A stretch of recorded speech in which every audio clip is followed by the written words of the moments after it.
Eu sou a Isabela. Eu sou a Flávia. E você caiu no Angu de Grilo.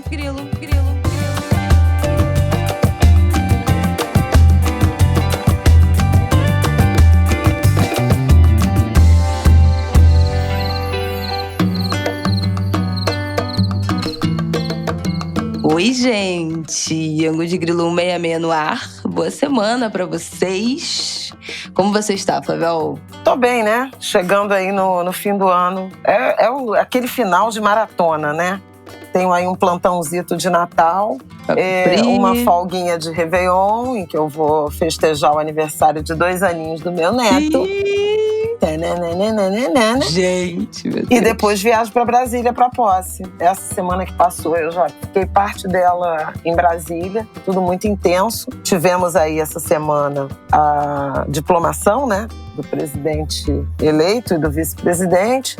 Uns episódios sinistros, né, de violência política. Esse programa aqui é especial de fim de ano. Pois é, então, especial de férias, gente. Vamos começar anunciando isso, que a gente resolveu fazer esse programa dessa semana já um especial de férias. É o último Angu de Grilo do ano. A gente já tinha anunciado, né, que a gente não vai fazer episódio dia 27. A nossa única folguinha desse ano inteiro. Então esse é o último Angu de Grilo do ano. A gente resolveu pular, botar a política aí na gaveta, fechar um pouquinho. Vamos fazer 2 blocos, um sobre Copa do Mundo, final da Copa, Argentina campeã, falamos sobre isso. E também sobre Carnaval, o prometido Angu de Grilo, com os enredos, comentando os sambas e os enredos e o Carnaval do ano que vem, com o nosso ilustre convidado, Ailton André Mota, né? Nosso especialista em futebol e em Carnaval. Então resolvemos fazer um Angu de Grilo especial de férias. Quem quiser falar de política, vai lá na nossa comunidade do Twitter, que hoje já é clima de recesso de fim de ano. Chega! Agora o negócio de trabalho é só no que vem, gente, ó. Procrastina, agora taca pra tudo pro ano que vem. Continuamos de olho na transição, de olho aí nos riscos, né, políticos. Essa semana ainda vai ser uma semana, do ponto de vista político, importante, porque tem a previsão aí do desfecho sobre a votação da tal da PEC, sobre a qual a gente já falou muito. Tem o Supremo tomando decisão sobre o orçamento secreto. Os votos dos ministros Gilmar Mendes e Ricardo Lewandowski vão ser conhecidos na segunda. Então, assim, a gente está gravando aqui praticamente na madrugada, né, de segunda, domingo, tardíssimo da noite. Praticamente tá não, né? 1h27 da manhã nesse momento. Literalmente. Então, assim, a gente não tem o desfecho, e o desfecho dessa questão do orçamento secreto no Supremo Tribunal Federal, ele tem influenciado num boicote, numa chantagem até, de Arthur Lira, sobretudo, mas do Congresso em relação a Lula. Por isso, houve um imenso adiamento no anúncio dos futuros ministros e até do número de ministérios. Tem muita coisa acontecendo na política, mas realmente a gente decidiu não embarcar nessa. Vamos dar uma relaxada. Por último, no dia da diplomação, né, de Lula e Alckmin, que foi na segunda-feira, dia 12, a gente chegou a falar sobre isso.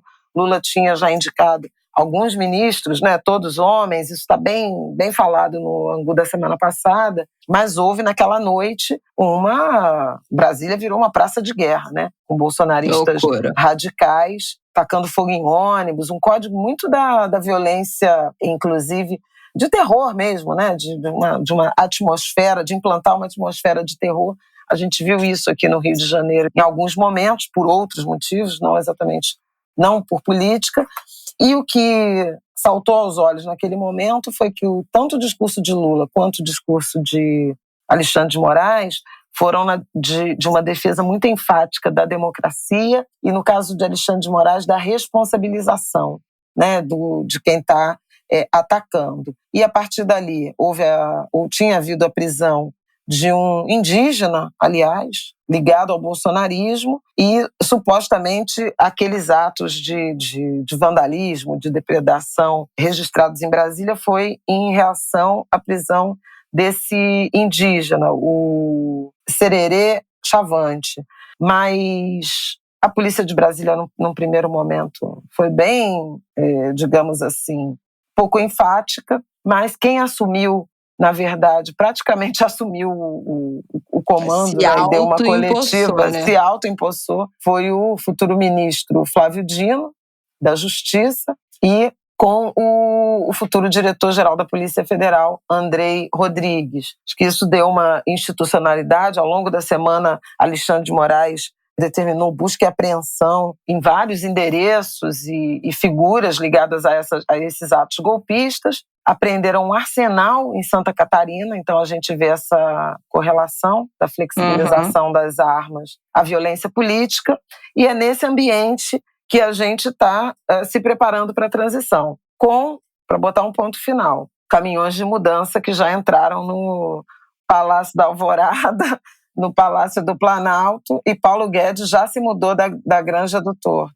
Deus me livre, uns quadros tenebrosos, umas esculturas horrendas. Ai, meu Deus, a crise era muito estética também. Cruz, credo, que mau gosto, Senhor. Então, para resumir, é isso. Embora com alguns riscos, algum radicalismo, esses episódios de violência política que sempre preocupam, a transição está caminhando, Lula tomará posse e a gente vai seguir cobrando dele coerência aí na condução, na indicação dos ministros e na condução do governo. É isso, Angulers. Então, Flavel não ia falar nada, já falou aqui uns 4 minutinhos para vocês. Já deu uma sintetizada do que rolou na última semana, mas vocês acompanharam, que é uma audiência muito bem informada. Mas nos comprometemos a levar qualquer novo grande fato lá para nossa comunidade do Twitter, porque essa semana vai ser clima de férias. Semana que vem, recesso. E nós voltamos no dia 3 de janeiro, depois da posse, para comentar tudo sobre a posse. Tá bom?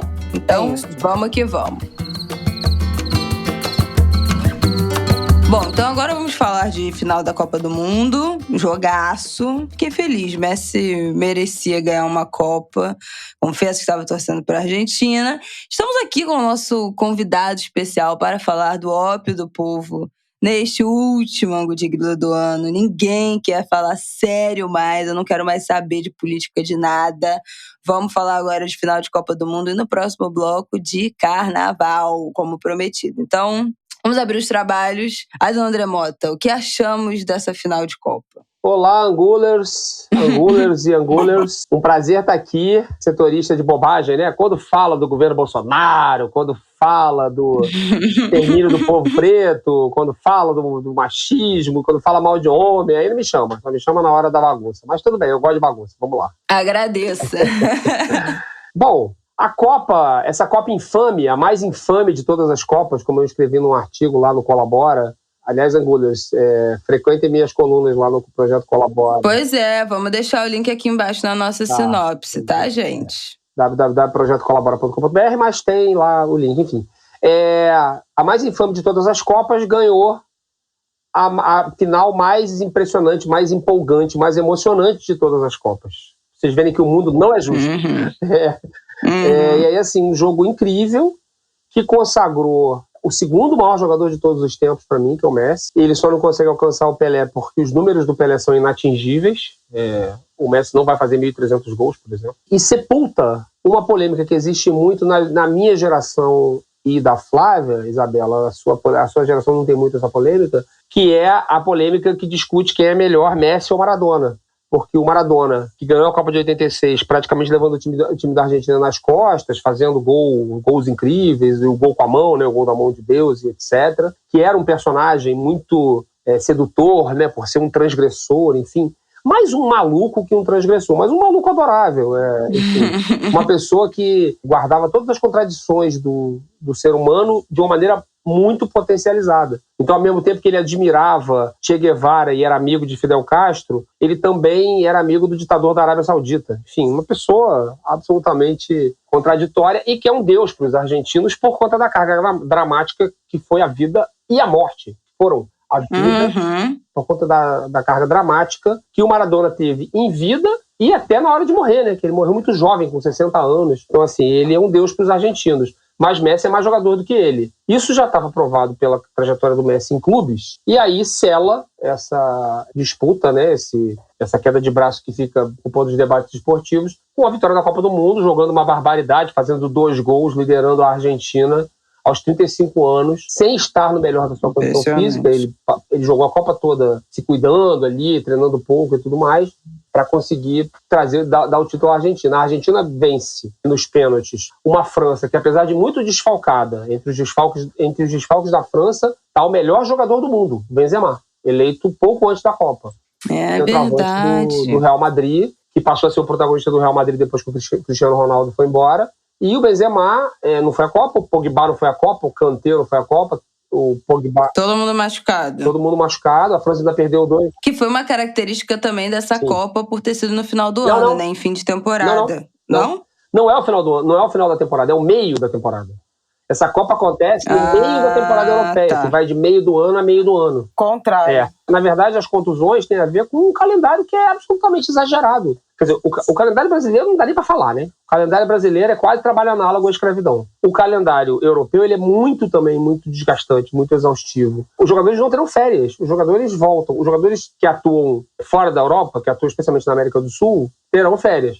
Os da Europa não terão. Eles vão parar para as festas de fim de ano, né, como todo ano, e no iníciozinho de janeiro, ali, dia 2 de janeiro, já estão de volta lá para voltar para já ter Liga dos Campeões, os campeonatos nacionais todos bombando. Cruzes. Então, assim, essas contusões têm a ver com isso também, né? A contusão do Danilo, no caso da seleção brasileira, a contusão do Gabriel Jesus, que tirou ele da Copa do Mundo, ele foi cortado, teve que operar o joelho, inclusive. Então, assim, mas de qualquer jeito é uma Copa que consagra o Messi, que teve uma final muito emocionante, decidindo nos pênaltis, consagra o goleiro argentino, Emiliano Martinez, que pegou... Nossa, a defesa da vida dele, aquela da perna. No último minuto da prorrogação, e defendeu pênaltis também, né? Defendeu 2 pênaltis. Não, um foi pra fora. Não, na final, não sei se em outro momento. Defendeu um pênalti, né? O outro foi pra fora. Eu acho até que ele pegaria o pênalti que foi pra fora também, mas defendeu um pênalti. E a Argentina vence, um trabalho também incrível do técnico Lionel Scaloni, um técnico que era o 3º interino da seleção argentina, e que conseguiu um título super importante, evidentemente que não se compara ao título da Copa do Mundo, mas para a Argentina foi muito importante, que foi ano passado, ter ganho a Copa América na final contra o Brasil, no Maracanã, ganhou de 1-0, gol do Di Maria, que fez o 2º gol da Argentina hoje. Esse título foi o primeiro título da Argentina desde 1993.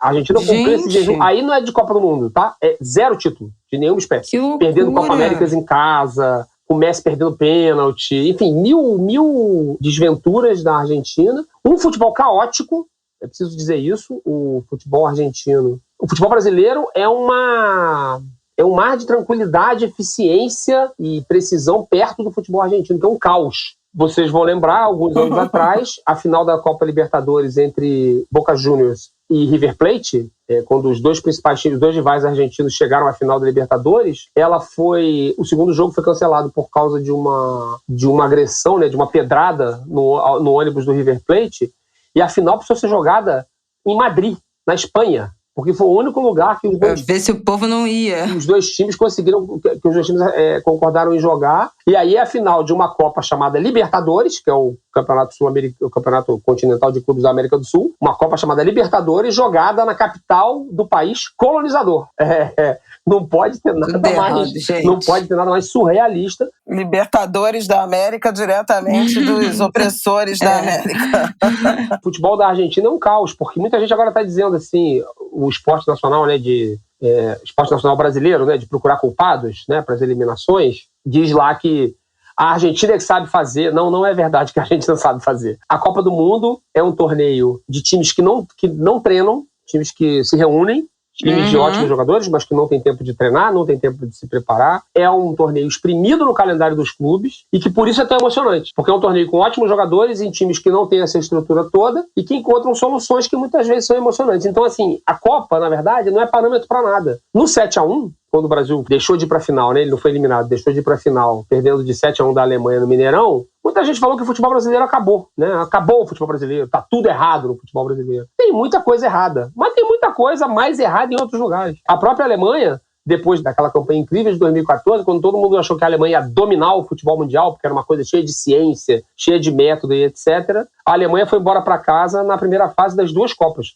O Brasil não sai de uma Copa na primeira fase desde a Copa da Inglaterra em 66. Então, assim, é para a gente também ter uma noção, ter um pouco de serenidade, né, nessa... Ou tentar ter, né, um pouco de serenidade nessas análises da Copa do Mundo. Segredo da Alemanha foi a concentração lá na Bahia com os indígenas. Isso, povos da floresta. E aí, assim, posso confirmar, Isabela, que Flávia Oliveira chorou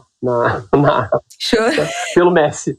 Chorou, gente. Ela chorou o jogo inteiro. Cada vez que aparecia o Messi, ela ficou muito emocionada. Tu quer se explicar, Fábio? Vocês são 2 provocadores, 2 gaiatos. Eu me emocionei porque eu acho a trajetória do Messi muito bonita, muito coerente. Um jogador absolutamente concentrado, dedicado, obcecado, né? Obcecado, sobretudo, em ganhar a Copa do Mundo. E o que ele fez nessa Copa foi realmente muito impressionante. Então, fiquei de fato emocionada com ele. Gente do céu, toma água. Fiquei mesmo completamente emocionada com ele aos 35, né? Uhum. Com ele, com o Di Maria, que eu também achei impressionante. Mas o Messi, pelo tamanho dele e por essa conquista na despedida, né? No que seria o ocaso da carreira dele. E você via, a partir da segunda metade do segundo tempo, ele já fisicamente extenuado, exaurido, né? E tirando forças não sei de onde, porque foi até aos pênaltis, tirando força física e com uma concentração inabalável. Impressionante. Então, assim, foi heróico, né? Foi épico. E um jogo que começou, parecia muito fácil, era quase assim, vou parar de ver porque a Argentina está esculachando a França e o jogo vira por completo, com a seguinte observação. Vira, mas assim, em todos os momentos, quem teve a vantagem de ganhar, né, foi a Argentina. Fez 2-0, empatou, fez 3-2, empatou, foi para a prorrogação, enfim. Então, acho que isso é importante pontuar. Assim, a Argentina sempre teve mais próxima de ganhar o título. E aí eu achei assim, por que eu torci pela Argentina? Mas, sobretudo pelo Messi, né, em particular pelo Messi. Mas, assim, uma das 2 seleções se tornaria tricampeã. O Messi estava na segunda disputa de final de Copa, já perdeu uma, que foi aquela para a Alemanha no Brasil, que eu nem torci pela Argentina, porque o Brasil já tinha sido humilhado pelo 7-1. Ainda sofreu a humilhação seguinte de ter o principal rival, né? Ganhando em casa. Ganhando a Copa no Maracanã, aí eu achei que assim, a gente não merecia tanto esculacho. Então, Messi chegou na segunda final de Copa, tendo perdido uma, então achei que ele merecia. E, por outro lado, a França chegou na segunda seguida e se ganhasse, ganharia 2 de 2, já tem chegado muito, e só o Brasil ganhou 2 Copas seguidas. Itália também. Né? Então, eu acho que Itália, 34 e 38. Isso aí já foi outra encarnação. Ninguém não, tá mas nem tudo bem. Mas não achava que a França deveria ter essa honraria, digamos assim.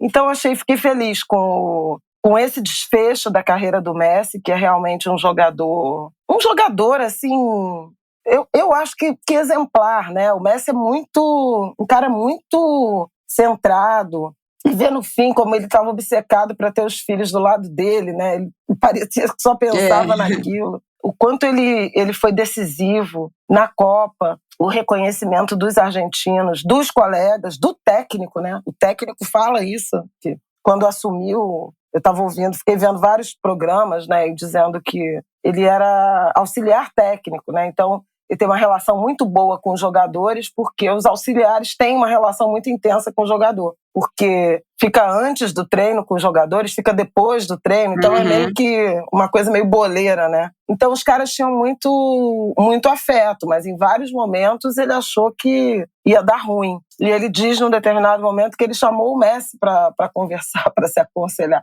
Uma coisa incrível, né? O cara falar isso, né? E o Messi falou, não, vamos nessa. Se der errado, deu. Mas vamos nessa. Então, assim, e foi um jogaço, né? Realmente, no final eu já tava com a perna bamba, parecia que era jogo do Paulinho. Ai, eu tá. Também do Brasil, do Paulinho. Ai, eu fiquei muito tensa, mas eu também fiquei muito feliz com o resultado. Eu acho que o Messi merecia. Essa semana foi pauta, né, aí especialmente no Twitter, mas também nos veículos jornalistas, volta essa história que a torcida argentina é absolutamente racista, que tem os cantos racistas. Todo mundo já sabe disso, não tem nenhuma novidade. Enfim, torci pra Argentina porque eu acho que o Messi individualmente merecia zerar, né? Não faltou nada agora. Agora, de fato, acabou. Não faltou nada. Ele conquistou absolutamente tudo que dava como jogador.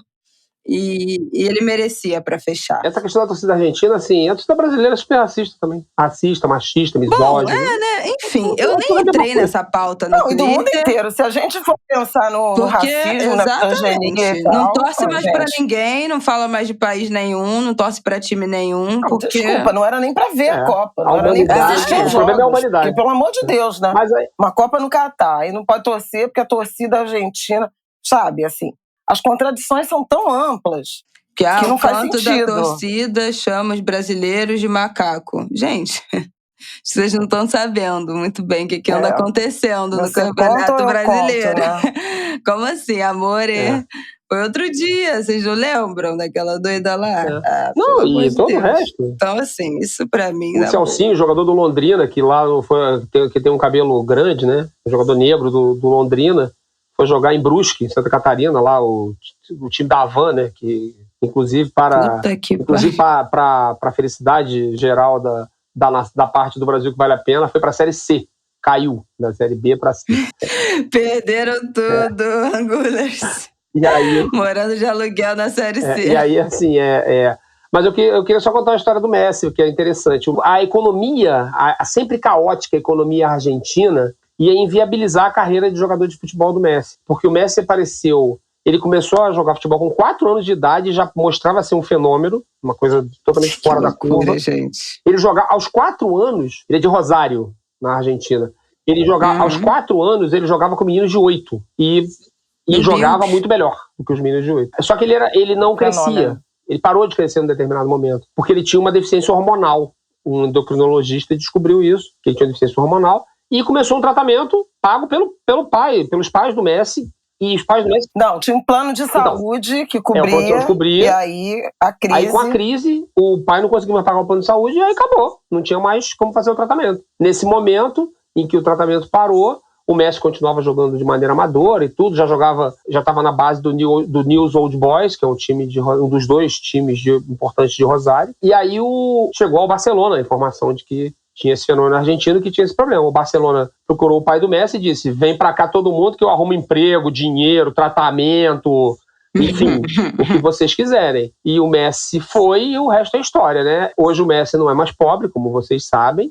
O salário dele no Paris Saint-Germain é 41 milhões de dólares por ano, equivalente, né, a 41 milhões de dólares por ano. Ele é um dos 3 atletas mais bem pagos do mundo hoje. É muito dinheiro. Ao lado do Stephen Curry e do Cristiano Ronaldo. Então, assim, ele precisava dessa conquista, porque tinha uma discussão antigamente na Argentina que questionava a argentinidade do Messi, né? Porque ele não é dramático como o Maradona. É verdade. Ele não é dramático. Porque ele tinha passado boa parte da vida na Espanha, eu me lembro disso, é uma discussão antiga. O realmente. Rizek contou no Seleção que em 2002, eu acho, que ele falou de uma cobertura, e a crítica na Argentina era de que o Messi não cantava o hino, não sabia cantar o hino. Essa história da argentinidade começa nesse momento.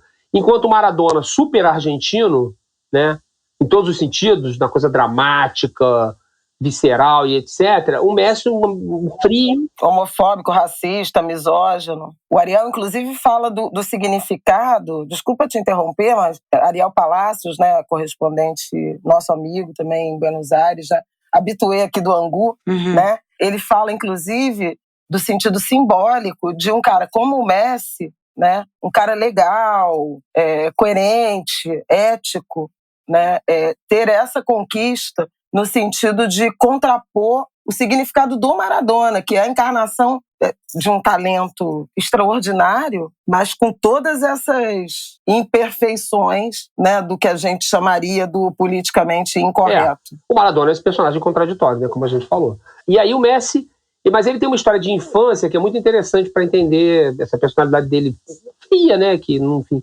só agora, no fim da carreira, por exemplo, nessa Copa América que ganha no Brasil, ele reclama muito da arbitragem. Foi a primeira vez que eu ouvi a voz do Messi. Eu nunca tinha ouvido a voz do Messi, porque ele não falava, simplesmente. E aí ele vira um jogador mais líder, um jogador com mais atitude, assim, além de jogar a bola incrível que ele joga, né? O Messi, na infância, na escola, era uma criança patologicamente tímida. Ele não falava com ninguém, com nenhuma pessoa. Só com uma coleguinha de turma. Ele falava com as outras pessoas através dessa colega. Ele falava para essa menina que falava para as outras pessoas. Gente, ele era muito, muito, muito tímido. E aí, além de muito, muito pequeno, né? Aí, uma revista peruana, que eu nem sei se existe ainda, essa história tem uns 10 anos, 12 anos, contratou uma revista chamada Etiqueta Negra, que quer dizer tarja preta.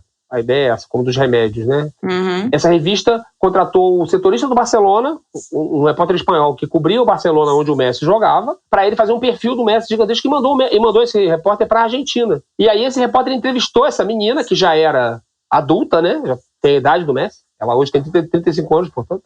E ela, o que ela virou como adulta? Ela virou professora da escola onde ela e o Messi estudaram, e ela especializada em alunos autistas. Veio daí muito a questão da história de que o Messi é autista, de que ele tem um grau de Asperger. Isso é desmentido pela assessoria dele, pelo Barcelona, enfim. Mas é uma coisa misteriosa. E eu até acho, vou me arriscar aqui, eu não sou um especialista em autismo, evidentemente, mas assim, é que eu acho que tem um grau ali de foco, de concentração, que talvez seja diferente do padrão médio do ser humano, e que diferencia atletas e outros profissionais aí, né, incríveis como o Messi. Eu acho que, sei lá, a forma como ele bate pênalti, parece que não tem goleiro no gol, é muito impressionante, parece que ele pilotiza o goleiro, por exemplo, que é uma coisa que o Neymar também faz, né, também consegue, é uma hipnose, parece que o goleiro não consegue se mexer, fica meio paralisado, um encanto, sei lá. E aí ele, tanto que o pênalti que ele bate na disputa de pênalti, você toma um susto, que ele empurra a bola devagarzinho pro gol, como se e não é nem no canto, ele empurra a bola no meio do gol, e o goleiro não consegue pegar, né, então assim, tem essa história que cerca essa personalidade. Ele é casado com uma namorada de adolescente. Pois é, eu tava lendo essa história hoje. Eles são amigos de infância, eles se conheceram com 9 anos, porque o primo dela jogava com o Messi nesse time de Rosário, que você acabou de falar. E depois ele foi para Barcelona, mas eles mantiveram contato, ele escrevia carta para ela, né? Porque, enfim, 20 anos atrás, que ele ainda é namorada dele, não sei o quê. E aí ela perdeu uma amiga, uma história meio trágica, e ele foi para Argentina para encontrar com ela, porque eles ainda eram amigos e tal, para consolá-la. E aí, desde então, estão juntos. Isso foi em 2007, eles assumiram o relacionamento publicamente em 2009. Mas eu acho que contam desde 2007 que estão juntos, então já há 15 anos, têm 3 filhos. Fizeram uma festa de casamento em 2021, no ano passado, finalmente, depois de esse tempo todo juntos. Mas ela estava lá, né? Ela e os filhos foram pro Catar, viram todos os jogos, postou foto, enfim. Adorei. Rumo às bodas de ouro, o Messi tá que nem Aconselho os angulers a procurar na internet vídeos do Messi brincando de futebol com os filhos. Tipo, que nem eu fico brincando com o Martin aqui em casa, ele fica brincando com os filhos. Tem uma diferença de qualidade bem grande, né? Nos separando, a mim e ao Messi. Mas assim, é muito legal de ver ele brincando com os meninos, assim, de jogar bola em casa. E aí ele faz uns malabarismos com a bola que são bem incríveis, assim. Ele é realmente o segundo melhor jogador de todos os tempos. E só porque ele não tem como alcançar os números do Pelé, eu acho que não dá pra comparar. Então tá bom. Não, mas eu acho que vale um comentário também sobre a França, né? O Mbappé é uma coisa de louco. E ainda tem muita Copa pela frente, né? Muito, assim, ele é muito novo. Então, assim, com sorte assistiremos Mbappé e Paulinho em 2026. Em loco, ao vivo. E eu acho assim, comentei sobre o Ariel falar do significado simbólico também da vitória de um jogador como o Messi, né, de um cidadão como o Messi, para a Argentina, para apagar um pouco ou contemporizar ou equilibrar a genialidade bad boy, algo nociva inclusive em relação a ele próprio, né? O Maradona fez muito mal a si próprio pela doença que ele tinha. Mas vale a pena também chamar atenção para essa seleção multiétnica da França, né? E, sobretudo, predominantemente negra, desde 2018 e agora novamente, e tudo que isso significa em relação a enfrentamento ao racismo também, né? A releituras do colonialismo, são muitos jogadores de origem africana defendendo a seleção francesa, como a gente viu também alguns jogadores criados, eventualmente até nascidos na Europa, que defenderam as seleções de país de origem. Acho que aconteceu com Gana, aconteceu com Marrocos, né? E acho interessante, né, essas reflexões sobre nacionalidade, sobre identidade nacional e sobre o orgulho que essas pessoas, esses jogadores negros, estão produzindo como protagonistas que são dessa guinada, né? Ou dessa, não sei nem se é guinada, dessa sedimentação do futebol francês, porque não começa neles, né? Desde 1998 a França tem se destacado, mas a mudança de geração, ela também revela, né, um país multiétnico. Com o Zidane também já era, né? Embora ele seja branco, mas já era de origem... O Zidane é argelino. Argelina. De origem argelina, né? Em 98, havia na França, eu fui à Copa do Mundo, né? Minha primeira Copa em loco. Havia uma resistência enorme na França ao time francês. O time francês começa mal a Copa, o Zidane é expulso num jogo, e há um questionamento absolutamente xenófobo, né, racista, de que o Zidane, por ser descendente de africanos, não tinha estrutura emocional para liderar a França na Copa do Mundo. Aquela coisa bem racista, né? E aí, assim, depois a França engrena na Copa, né, e acaba ganhando do Brasil daquele jeito que a gente lembra, 3-0, um baile de bola na final. O Zidane se afirma, se consolida como o maior jogador do mundo da época, como o maior jogador francês de todos os tempos. Ele ainda é o maior jogador francês de todos os tempos, mas ele será ultrapassado inevitavelmente pelo Mbappé, que é muito novo, é muito fenomenal, fez uma partida hoje incrível, foi o segundo jogador na história das Copas a marcar 3 gols numa final. Só o inglês John Hurst, na Copa de 66, fez a mesma coisa. E o Mbappé já é o maior artilheiro de finais de Copa, com 4 gols. Mas aí contando o pênalti. Não, contando o gol que ele fez na Copa de 2018. Ele fez um gol na final. Na Copa de 2018. E aí o pênalti não conta como gol pra ninguém. Na verdade, oficialmente, o jogo de hoje terminou empatado. 3-3. Nas estatísticas das seleções, esse jogo foi empate. Como funciona no futebol. Esse jogo terminou empate. O jogo terminou 3-3. O que acontece é um desempate com tiros livres cobrados da marca do pênalti. Esse é o nome técnico do que aconteceu. Mas aí os gols que o jogador faz nesse momento de pênalti vale como gol pela seleção? Não conta pra estatística, não conta pra nada. Não conta pra nada. Pô, mas aí é muita sacanagem, porque se o cara perde... Não conta pra ninguém. Porque aquilo é assim, é pra você... Porque o futebol prevê o empate, né? O jogo pode terminar empatado. Só que ali é uma decisão que tem que ter um vencedor. Aí é uma forma de desempatar o jogo. É um critério de desempate.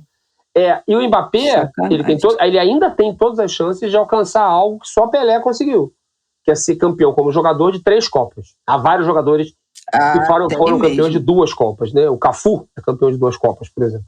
Então, assim, e outros jogadores, né? Tem 2 Copas. Só o Pelé tem 3.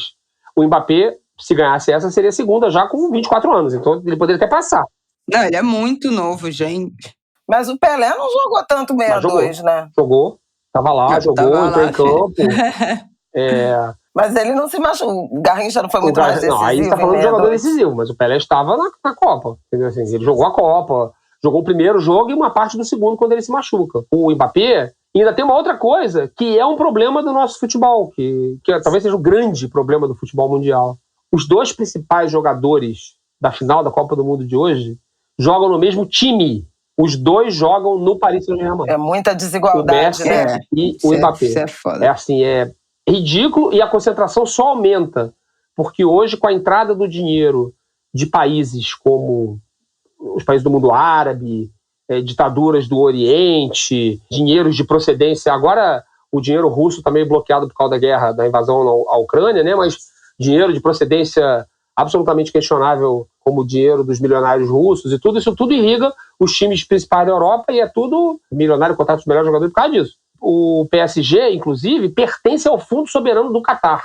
O PSG é uma outra perna do plano de comunicação de limpeza de imagem do Catar, através do que se chama aí no mundo corporativo de sport washing, né? Que é você lavar a sua imagem através do esporte. O PSG e a Copa do Mundo são os dois alicerces desse plano de comunicação para que acabe esse terreno baldio que virou que boia em cima do mar de petróleo e gás, governado por um emirado absolutista como se tivesse parado na Idade Média, criou um plano de imagem para tentar mudar essa visão do mundo com o PSG e com a Copa do Mundo. PSG onde joga também o Neymar. Quer dizer, então assim, o PSG tem o Mbappé, o Messi e o Neymar. Mas isso não foi suficiente para dar nenhum título mundial para. Que aí tem né, o título mundial de clubes para eles nem é tão importante, mas o importante é o título europeu mesmo, é ganhar a Champions League, né, a Liga dos Campeões da Europa. Também não rolou. Porque aí é uma magia, aí tem uma magia que o futebol preserva de uma maneira até meio inexplicável, porque nem eles, nem o Manchester City, que é o melhor time do mundo, o time treinado pelo Guardiola, também o Manchester City é dos Emirados Árabes, pertence ao Emir, né, de um dos Emirados Árabes. E o Manchester City também não consegue ganhar a Liga dos Campeões, já ganhou 2 vezes o campeonato, a Premier League, né, que é o maior campeonato de clubes, maior campeonato nacional de clubes do mundo, não consegue ganhar a Liga dos Campeões, que parece que chega na hora, a tradição, a camisa pesa. E aí ganha o Real Madrid, ganha o Bayern de Munique, ganha o Chelsea, ganha o Barcelona, ganha a Juventus, e o PSG e o Manchester City não conseguem. Mas assim, uma hora vão acabar conseguindo, né? Agora, por exemplo, a temporada europeia que está rolando agora, que parou para a Copa do Mundo, o Manchester City já tinha um super time, um time incrível, ainda contratou o futuro maior centroavante do mundo, que é um norueguês que não foi à Copa, chamado Haaland, que é um fazedor de gols, que é uma coisa louca, entendeu? Assim, que jogava no Borussia Dortmund, da Alemanha, e foi contratado nessa temporada para o Manchester City, e tá lá fazendo um monte de gol enlouquecidamente. Então, assim, vai acabar acontecendo. Uma hora qualquer, o PSG e o Manchester City vão ser campeões da Europa também. Vem cá, para terminar aqui essa resenha, foi a melhor final de Copa de todos os tempos, na sua opinião? Boa parte dessas finais a gente não viu, né? Então, mas... Do razoável. Antes dos anos 50, ninguém nem lembra. Por essa lógica aí, a gente vai ver um quadro de Van Gogh e vai dizer assim, isso aí, né? Daquele tempo lá, né? Mas tem que ser o que é palpável. Não, eu acho assim, o meu jogo mais importante da história do futebol, eu tive essa discussão hoje num grupo lá de jornalistas esportivos que eu faço parte. O jogo mais importante da história do futebol, para mim, é a final da Copa de 50. Brasil e Uruguai no Maracanã, que o Uruguai venceu de 2-1 o Brasil. É o jogo pelo qual eu sou obcecado, inclusive. Porque forja o Brasil, né? Cria o país do futebol. Eu sou obcecado por esse jogo. Mas você nunca teve uma final emocionante como a de hoje. Finais parelhas, a final de 2014 foi parelha. Terminou 1-0 a Alemanha, gol na prorrogação de um jogador, Nossa, de um jogador que inclusive nem seguiu mais. Como é que eu digo? A gente tava lá, cara. Você não lembra, não? Mas eu não lembrava que tinha sido prorrogação, não. Tu lembrava de prorrogação? Foi 0-0 no tempo normal.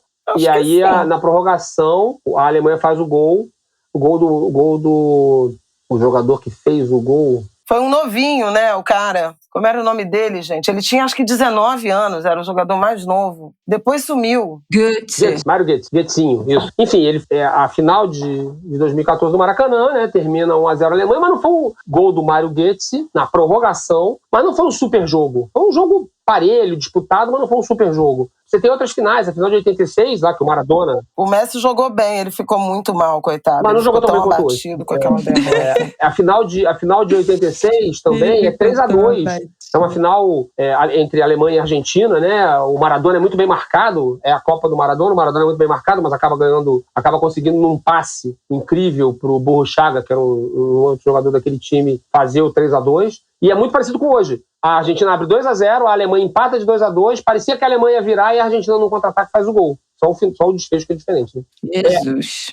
Eu só vou dizer que, assim, pra mim, a Copa de 94 também foi super emocionante. Aí é uma emoção diferente. É um jogo ruim, um jogo muito amarrado. Não, aquele jogo tem vários motivos para ser ruim. Porque, inclusive, ele é jogado ao meio-dia do verão americano, do verão californiano, em Los Angeles.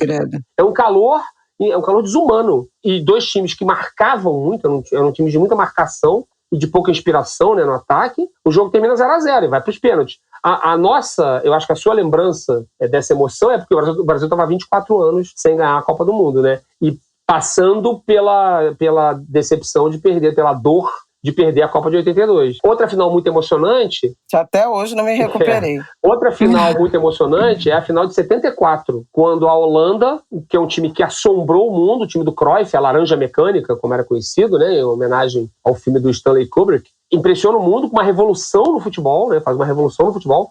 O time liderado pelo técnico Rinus Michels, e com o Cruyff, que era um super craque em campo, ganhou do Brasil de 2-0, deu um baile no Brasil na semifinal. Vai para a final com a Alemanha, dona da casa, e a Alemanha ganha de 2-1. Um jogo também muito parelho, que a Alemanha vence de 2-1. Também é uma final apertada, mas nenhuma tem o brilho de hoje. Porque hoje é um jogo parelho e brilhante. Outras finais que o Brasil ganha, e outros times, elas são... Aí é um jogo de um time muito melhor que o outro. A final da Copa de 2002, que o Brasil ganha de 2-0 da Alemanha, sem dificuldade. A final de 58, que o Brasil ganha da Suécia de 5-2. E mais do que qualquer outra, a final da Copa de 70, onde está em campo o melhor time de todos os tempos, que é a seleção brasileira de 70. Nunca não houve nem haverá um time como aquele, na minha opinião, que ganha de 4-1 da Itália. Então, assim, não tem nem jogo. O Brasil atropela, passa o carro na Itália e ganha de 4-1. Então, para terminar, a final da Copa de 2022, sem merecer, a Copa que não merecia ter essa final, mas teve a final mais emocionante de todos os tempos. Passada. Então tá bom. Então é isso. Chega desse assunto, Copa do Mundo. E vamos falar de carnaval, né, gente? Vamos que vamos encerrando esse papo e vamos agora já jogar para 2023 que vem aí. Bom, para abrir os trabalhos desse carnaval, vamos falar aqui dos desfiles, dos enredos, dos sambas aqui do Rio. Acho que podemos abrir aqui 1 minuto sobre as expectativas. As expectativas estão altas para esse carnaval 2023? Bem, com Águila, né? Não teremos esse carnaval. Eu estava escrevendo hoje cedo um texto para a revista que eu edito no carnaval, a Rio Já, e eu até escrevi o título do editorial, é o primeiro carnaval do resto de nossas vidas. Porque este será o carnaval da volta, de verdade. Não teve ainda, depois da pandemia. Uhum. 2020, o Brasil o Rio de Janeiro tem um carnaval normal, e a gente... Não, mas 2022, esse ano, teve desfile, então, teve... Não, teve desfile, mas foi em abril, não foi o carnaval, como nós conhecemos. E não teve carnaval de rua. Eu tinha esquecido que tinha sido em abril. Não teve carnaval de rua. Foi no feriado de São Jorge, né? No feriado de São Jorge, o desfile de 2020. Meu Deus, eu tinha esquecido de tudo isso. Tiradentes ou São Jorge, como 21 não teve, né? 2021 não teve, nada. Em 2022, quando chegou em janeiro, ainda tinha Covid muito, muito forte, muita gente sem vacina ainda, porque o esquema vacinal não tinha sido completado para quem toma vacina, né? E aí os casos estavam a contaminação estava muito alta ainda, e os casos também, e aí o Eduardo Paes o prefeito do Rio, adiou o carnaval de fevereiro para abril, muito por pressão da TV Globo, adiou para abril. O carnaval da Escola de Samba de São Paulo também foi adiado para abril. O carnaval de rua não aconteceu em nenhum lugar do Brasil, não teve no Rio, Salvador, São Paulo, Belo Horizonte, todos esses lugares do carnaval de rua foi adiado. É verdade. E foi cancelado, na verdade, foi adiado, foi cancelado. O carnaval de rua do Rio, de São Paulo, de Salvador, Recife, Belo Horizonte, enfim, foi cancelado também em 2022 e volta agora em 2023, porque a Covid, com o aumento das pessoas vacinadas, apesar de ter uma circulação bem forte ainda do vírus e tudo mais, especialmente na subvariante da Ômicron, que está atingindo pessoas como eu e Flávio Oliveira, que tivemos Covid há pouco tempo. Pois é. E o Rafael também, né? A gente vai ter o carnaval, se nada acontecer de diferente na pandemia, o carnaval na sua plenitude. Com o carnaval de rua, enfim, tudo aquilo. As escolas de samba têm uma safra de enredos um pouco pior que a de 2022. É muito boa, é boa ainda, tem muita coisa boa, mas ela é um pouco pior que a de 2022. O conjunto de 2022 é um conjunto de uma qualidade que vai ser difícil o carnaval repetir. Porque praticamente todos os enredos eram bons. Dessa vez você tem alguns enredos... E foi um carnaval que, na verdade, foi preparado em 2 anos. Também teve né? isso. Então, assim, realmente Deu foi tempo. Não, deu tempo, assim, os enredos. Por exemplo, a gente só trazer a experiência da Beija-Flor. A primeira fornada de sambas não foi satisfatória, devolveram tudo, como quando não teve carnaval em em 21, né, a disputa recomeçou com sambas muito melhores, né, e com o sambaço que a Beija-Flor teve. Então, assim, as escolas ficaram muito tempo se preparando para aquele carnaval. Então, eu acho que também isso faz alguma diferença em relação ao ciclo normal, né, habitual de produção. Tem muito enredo muito bom, mas eles são menos inspirados do que no incrível ano de 2022. E aí você tem, em consequência, sambas enredo que também não são a mesma coisa dos ótimos sambas enredo de 2022, quando você tinha vários sambas muito bons. Isso não se repete em 2023. E o CD, como a gente chama, né, que não é mais CD, mas a gente continua chamando assim, né, o conjunto dos sambas enredo, ele tem 2 destaques muito claros para mim em relação aos outros, especialmente nas primeiras audições, né? São Mangueira e Beija-Flor. Mangueira tem um samba muito bom, a Beija-Flor tem um samba muito bom, especialmente porque combina muito com a sua comunidade, com a mítica comunidade neopolitana, que vai se cantar na avenida, vai se citar na avenida e vai ser uma apoteose, como sempre. E você tem outros sambas bons, mas é num padrão um pouco abaixo desse ano, né? Do ano de 2022. Bom, queria que você falasse do Samba Coração, por favor. Faz teu merchan, vem do teu público aqui. Samba Coração é um programa sobre samba, na verdade uma mistura de ritmos, porque os sambistas convidam outros cantores de outros ritmos para participar ali de uma interação. É um programa criado pela Canog Produções Artísticas, passa na Band, TV aberta, todo sábado às 4h. Serão 12 episódios. No último sábado, dia 17, a gente teve o 2º episódio. Então, assim, vai até o sábado depois... O sábado das campeãs. No dia do desfile das campeãs, é o último programa dessa temporada, que tem como grandíssima atração as apresentadoras e uma repórter. As apresentadoras e uma colunista. As apresentadoras são Selminha Sorriso e Evelyn Bastos, rainha de bateria da Mangueira, que são um sucesso. Dispensa apresentações. Que programa na TV brasileira tem 2 mulheres pretas periféricas da favela? Não, tudo. Como apresentadoras, né? Para completar, como colunista, tem Tia Surica, grande dama, presidente de honra da Marvela. É maravilhoso, gente. Responde, dá conselhos aos telespectadores. Ela responde mensagens que ela recebe e dá conselhos. Eu vou chamar a Tia Surica para o meu outro podcast, conselhos que você pediu. Participação. Tia Surica dá conselho. Isso tem um conselho que ela dá no 2º episódio, que a moça pergunta assim: mas o meu boy não quer ir no samba, eu quero ir no samba e ele não quer ir, o que eu faço? Tia Surica olha pra câmera e responde: minha filha, larga o boy e vai pro samba, né? É isso. É maravilhoso. É isso que ela diz. Enfim, Samba Coração todo sábado, 4h na Band e, evidentemente, no YouTube. Tem lá, é só botar Samba Coração no YouTube que vai achar todos os programas. Pronto, vamos deixar o link aqui também na sinopse Assistam do episódio. Que vale a pena. Vale mesmo. Agora, sobre os enredos, muito Nordeste, né? Pois é, vamos passar pelos enredos, vamos uma, rapidamente? Vamos.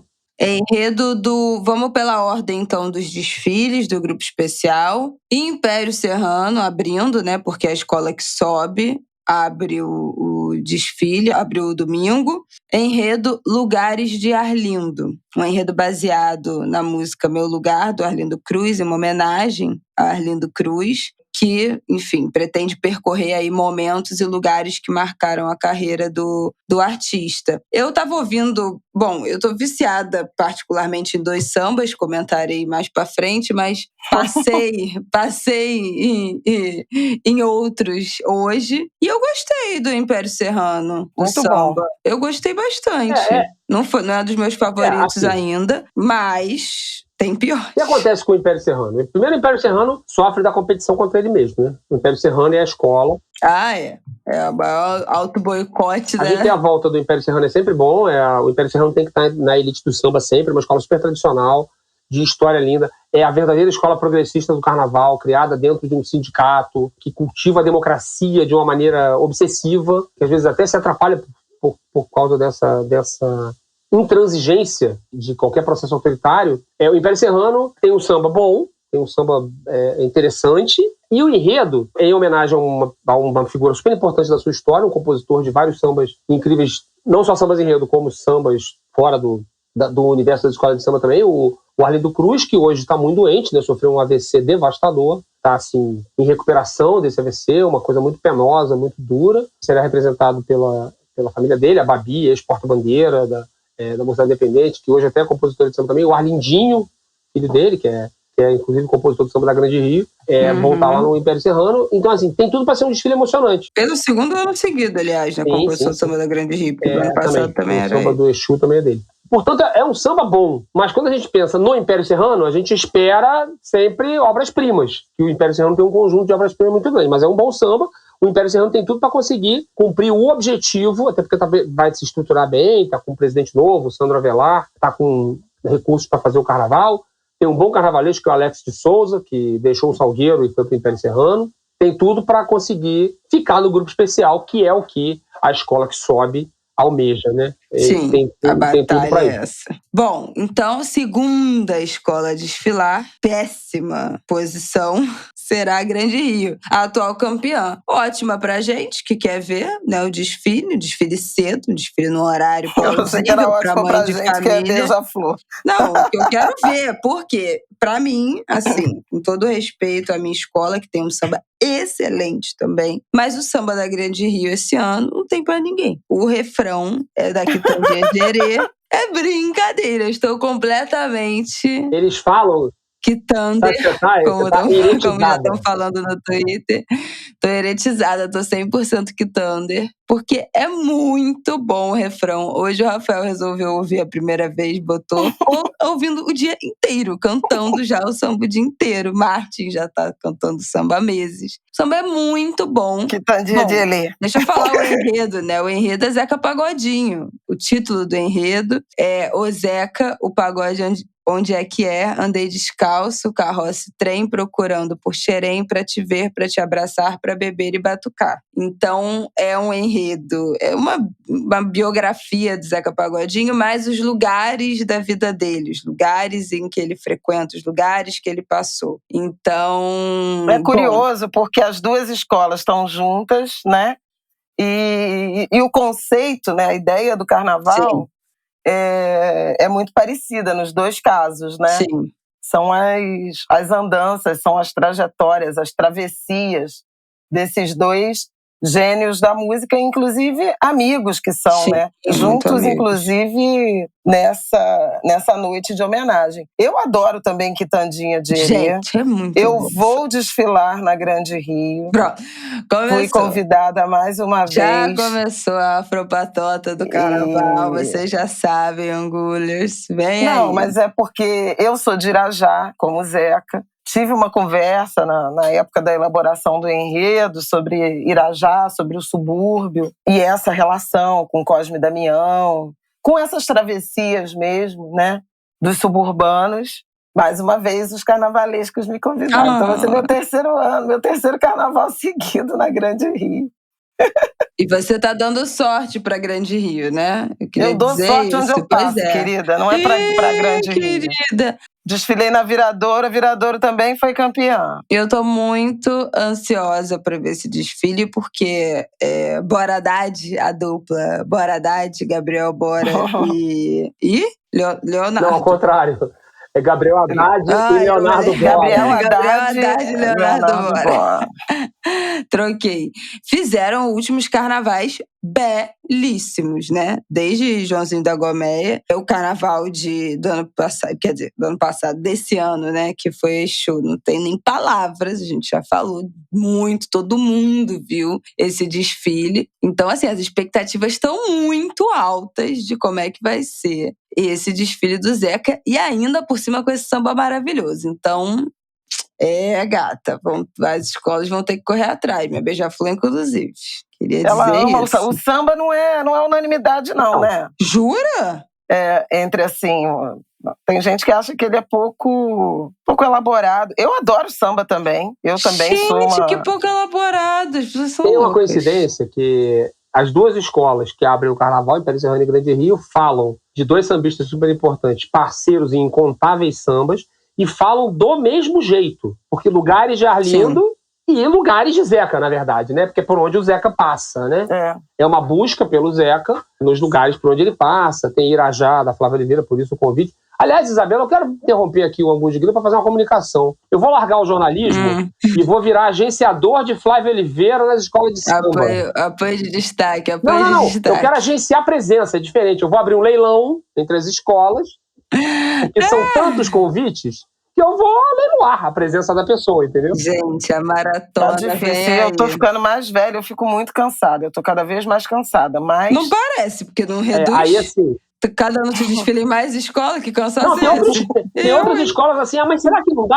Eu tô cansada será assim. que não dá? Me ajuda, quero convidar, não sei o quê, enfim. Bom, a Grande Rio tem os melhores carnavalistas do momento, eles revolucionaram, a penúltima revolução tinha sido a revolução de Leandro Vieira, na Mangueira, a partir de 2016. Sim. Bora Haddad dão um passo adiante na Revolução do Leandro. Fizeram um carnaval que, quando passou, o carnaval do Exu da Grande Rio, passou, que levou embora, não teve... Sim. Passou, acabou. Teve como. E eles estão fazendo de novo, quem já viu protótipos, fantasias, desenhos de alegoria, diz que vai ser de novo um arraso. A Grande Rio não está abatida com a posição de desfile, está meio ignorando esse assunto, na verdade. A única providência que ela tomou foi, na escolha do samba, procurar um samba que garantisse à escola a animação de estar nesse lugar. E aí, por isso, foi o grande motivo de escolher. Tinham dois sambas diferentes entre si, mas equivalentes em qualidade. Esse samba e o samba que tinha entre os autores, o Toninho Gerais, meu querido, de quem eu sou groupie, né, que eu amo, Toninho Gerais. É verdade.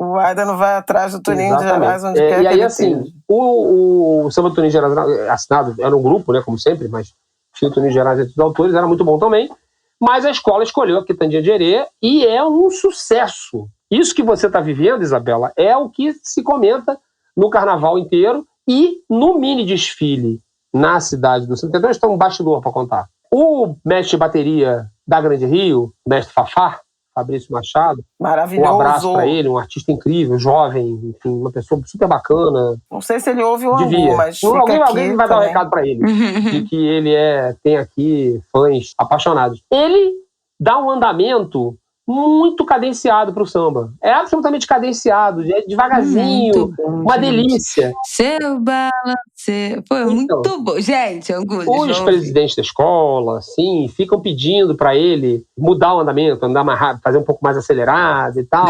Sabe o que ele faz? Mas, gente...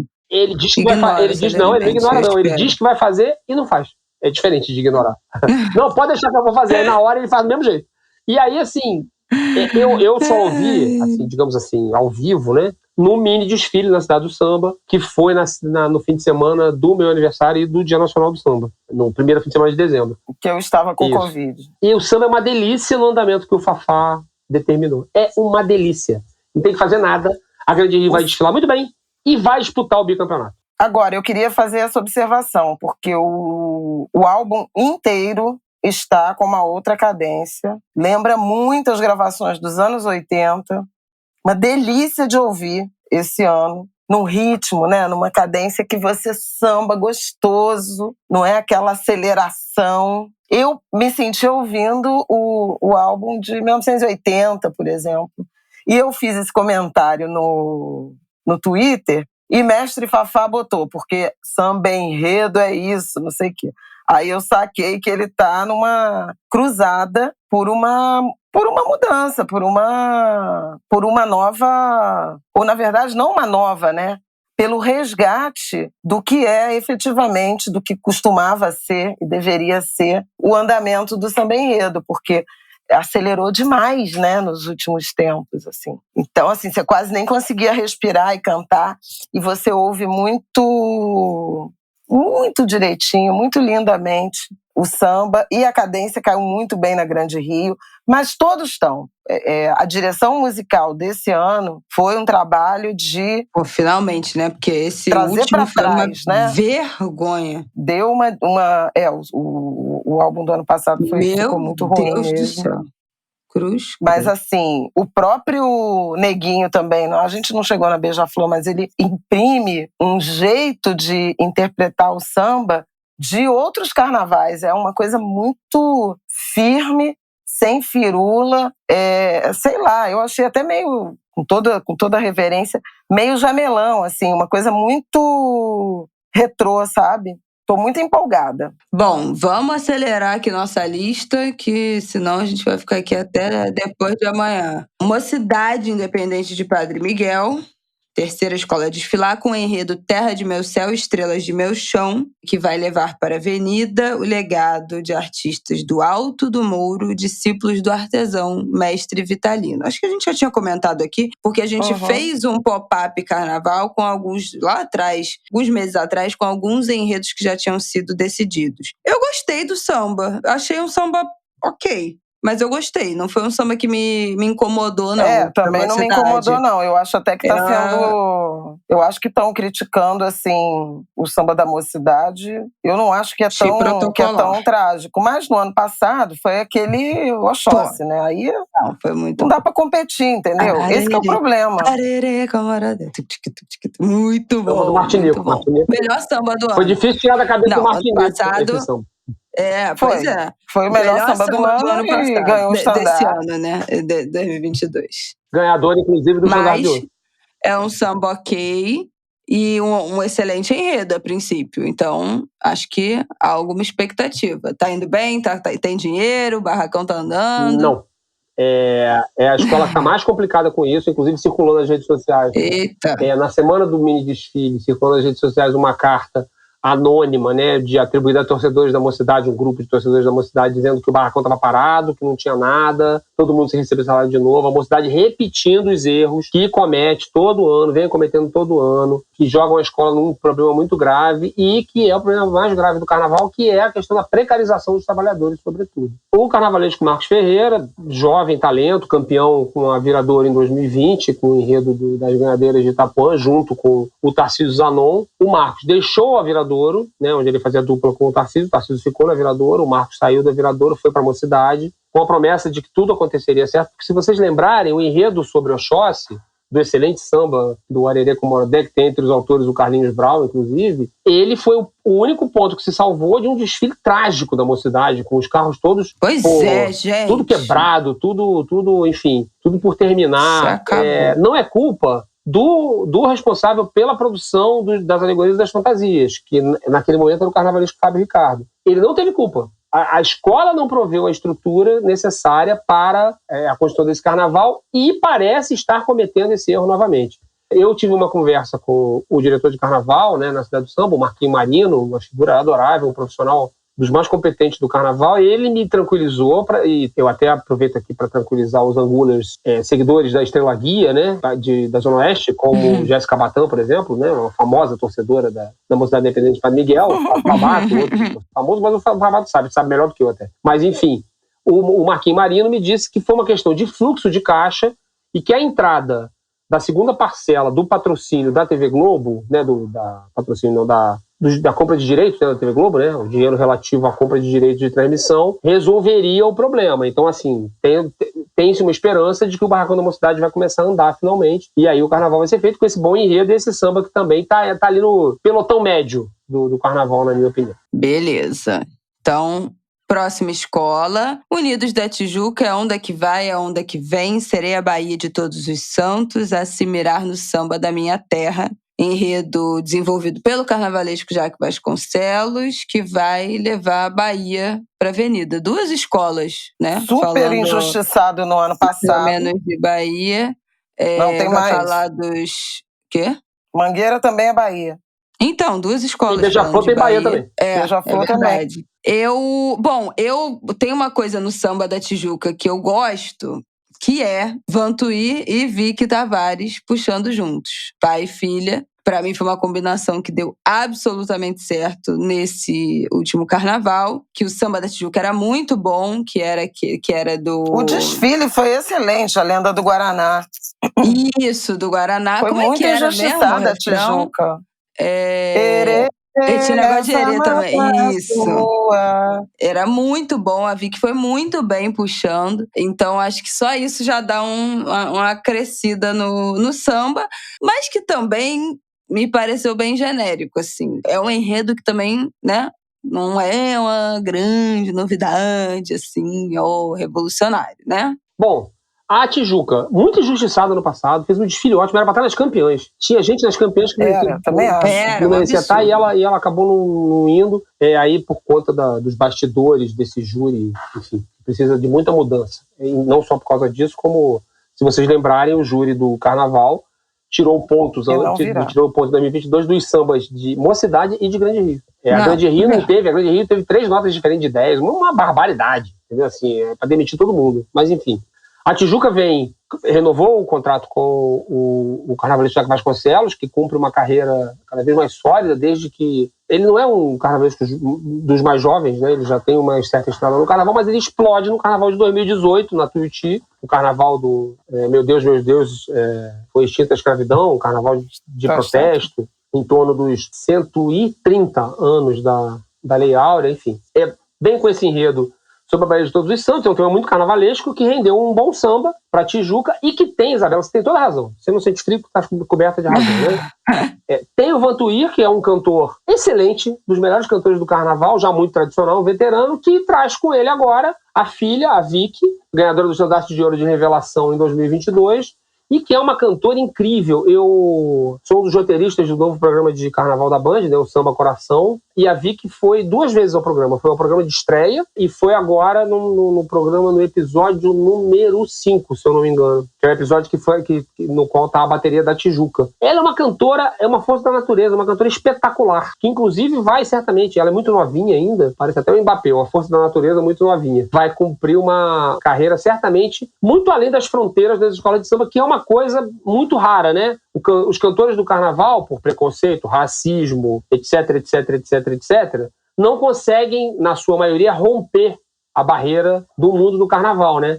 Então, assim, você vê cantores como Dominguinhos, né, já falecido, como Haroldo Melodia, também falecido, e cantores atuais como Ito Melodia, como o Evandro Malandro, como o Vantuir, como o Gilcinho, eles não conseguem, eles só são chamados para cantar samba enredo, para cantar coisas da escola, para cantar músicas ligadas ao universo das escolas de samba. A Vicky certamente vai ultrapassar isso, e aí quem é a exceção que consegue superar essa questão as exceções, né? Teve uma exceção histórica, o Jamelão, que cantou muita coisa fora das escolas de samba, o maior cantor de escola de samba de todos os tempos, e o cantor da Beija-Flor, o Neguinho da Beija-Flor, também consegue ultrapassar essa barreira.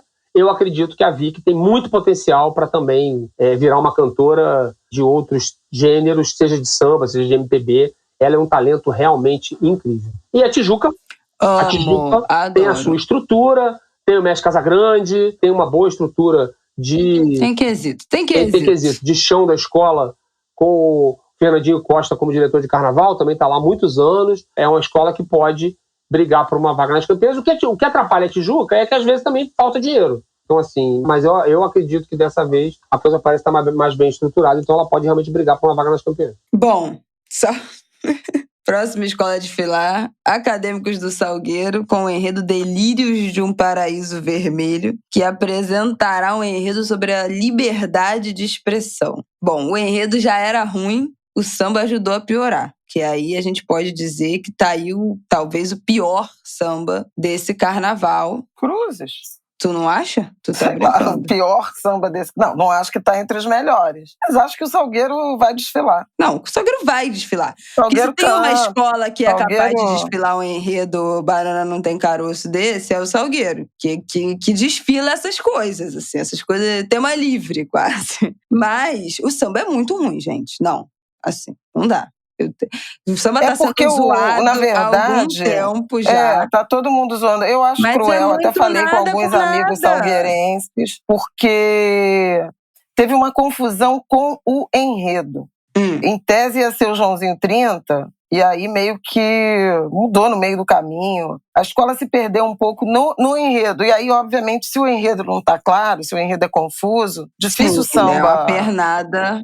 nos compositores. Difícil resolver o samba, né? Então esse que é o problema. Os salgueirenses reclamam muito. Mas eu acho que no fim... todo mundo zoando. Mas, de fato, o Salgueiro é uma escola que tem senso de humor, leveza, para desfilar um enredo desse tipo.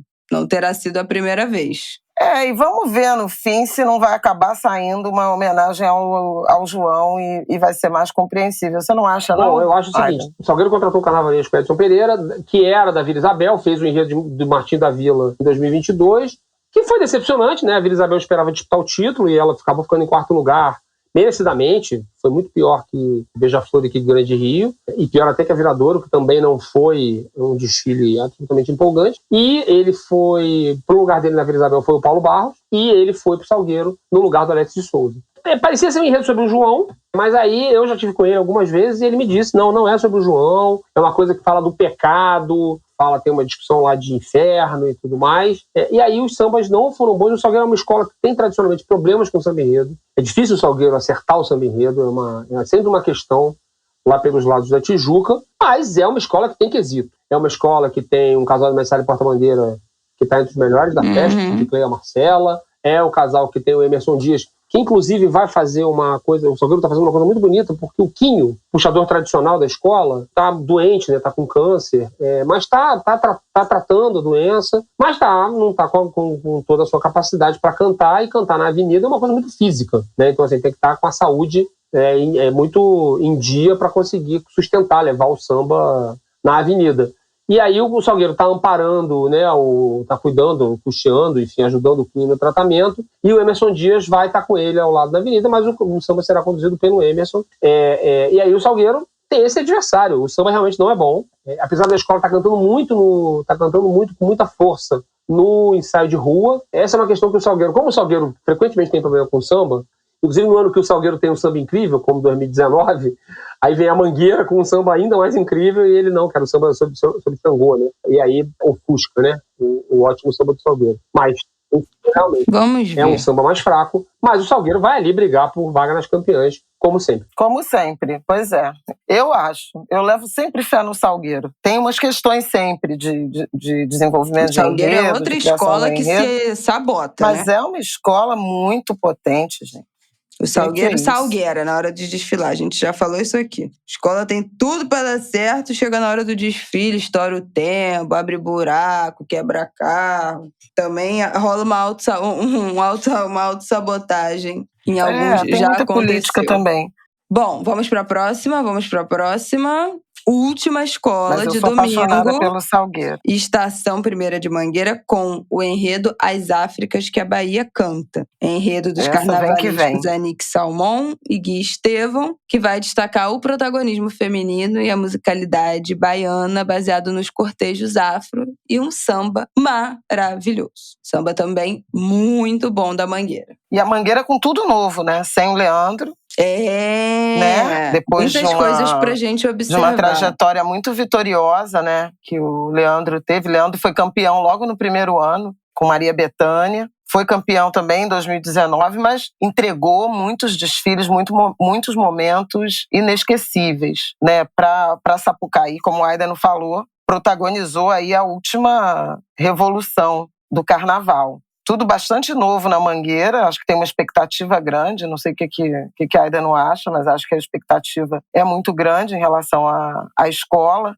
porque além da saída do Leandro, presidência nova, né? Aliás, uma presidente mulher negra, também é interessante de observar, a Guanaíra, a Esquel, que deixou a escola, então também uma porta-bandeira muito marcante, mas a escola está com a autoestima lá no alto, com essa representatividade negra aparecendo, com a Cíntia, né, que está fazendo um trabalho lindo, a nova porta-bandeira. E é um sambaço, que tem, inclusive, participação da Margarete Menezes. Olha aí. Nossa futura ministra da Cultura. O samba é o mais bonito do ano, é o provável ganhador do Estandarte de Ouro. E a Mangueira está nesse processo aí. Elegeu a Guanaíra Firmino, filha de um ex-presidente da Mangueira, o Roberto Firmino, que era o presidente no ano do enredo sobre os Doces Bárbaros. Atrás da vez de Rosa Sonovai, que já morreu, o presidente era o Roberto Firmino. A Guanaíra, cria do Morro, nascida no Morro, uma funcionária pública, muito vítima de preconceito. Imagina, uma mulher negra da favela né, num cargo de presidente de escola de samba. Vocês imaginam a quantidade de preconceito que ela está sofrendo na cidade do samba hoje. E o que ela fez? Ela se cercou da comunidade mangueirense. Isso é muito interessante. Ela escolheu o diretor de carnaval, o Amaury Vanzeler, que é uma pessoa também do Morro. A diretora de barracão é a nossa amiga Tânia Bisteca. Está fazendo um trabalho admirável. O barracão da Mangueira está muito adiantado. Os meninos da bateria, os mestres de bateria, são do Morro. Um cantor novo. Que inclusive sofreu racismo também. Como é o nome dele, gente? Douglas Diniz. Um cantor novo, Douglas Diniz, que vai estar junto com o Marquinhos Arte Samba, que está com problemas de saúde também, mas vai estar presente no desfile da escola. A ala de passistas coordenada pela Fernanda Oliveira Adão, que é passista tradicional do Morro da Mangueira também. Enfim, a Mangueira se voltou para o Morro, com a exceção dos carnavalescos, que é uma dupla formada para a Mangueira, a Anique Salmão, que foi carnavalesca da Porra da Pedra, e foi durante muito tempo a pesquisadora do Paulo Barros. Nos desfiles campeões do Paulo Barros, ela era pesquisadora. Ela é que botava conteúdo naquelas arquibancadas de futebol lá do Paulo Barros, né? Aquela gente toda fazendo coreografia. E o Gui Estevão, que é uma revelação, um carnavalesco negro, é uma revelação também dos grupos de acesso, como são Bora Haddad, como é o André Rodrigues da Beija-Flor, como é o Tarcísio Zanon, como são o Tarcísio Zanon e o Marcos Ferreira, que estavam na Vereadora e agora o Marcos está na Mocidade. Eu acredito que a Mangueira vem para brigar por uma vaga nas campeãs. Ainda quero ver a condição da Mangueira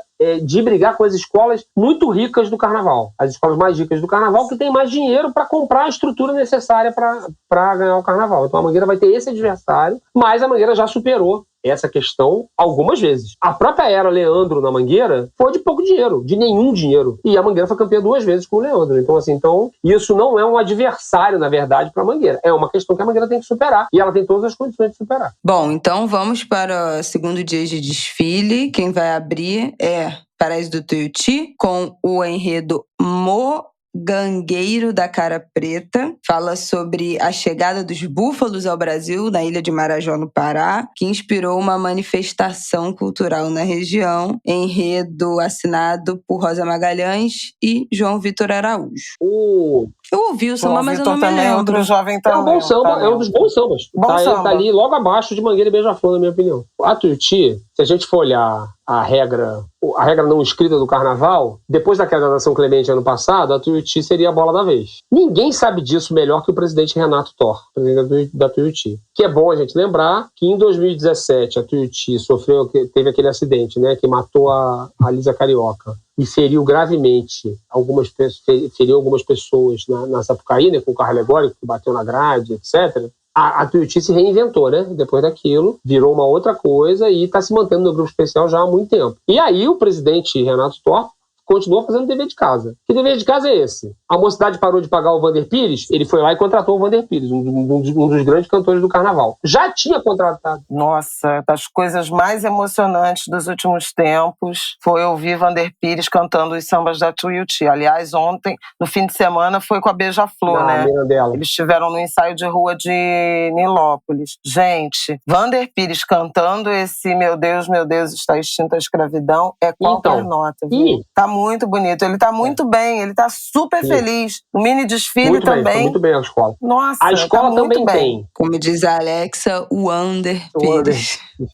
A escola também tem mestre Marcão, lendário mestre de bateria de Salgueiro. Estive com ele outro dia lá na gravação do Samba Coração, que a bateria da Tuiuti já foi. E ele tá super feliz também, tá achando tudo ótimo. A Tuiuti vem bem estruturada para brigar pela permanência no grupo especial. A Rosa Magalhães, veterana carnavalesca, que junto com a Alexandre Lozada são os 2 maiores campeões em atividade, Alexandre Lozada da Beija-Flor, são os 2 maiores campeões em atividade no carnaval. Ela hoje tem a energia e o talento do João Vitor Araújo, outro carnavalesco da nova geração, para dividir esse trabalho com ela. Então, eu acredito muito que a Tuiuti vai se sustentar no grupo especial, vai ali brigar ali por uma beirinha nas campeãs, vai desfilar muito melhor do que desfilou no passado, quando teve um desfile bem equivocado do Paulo Barros, que era o carnavalesco da escola. Eu acho que a Tuiuti vai bem melhor esse ano do que vinha ano passado. Tem um bom samba. É verdade. Ano passado não fazia um sentido nenhum. Desfile do Paulo Barros. Foi a galeria dos piores desfiles do Paulo Barros. E aí vem com samba bom, samba, né? Muito bom. Tinha um samba bom. Que salvou a escola, né?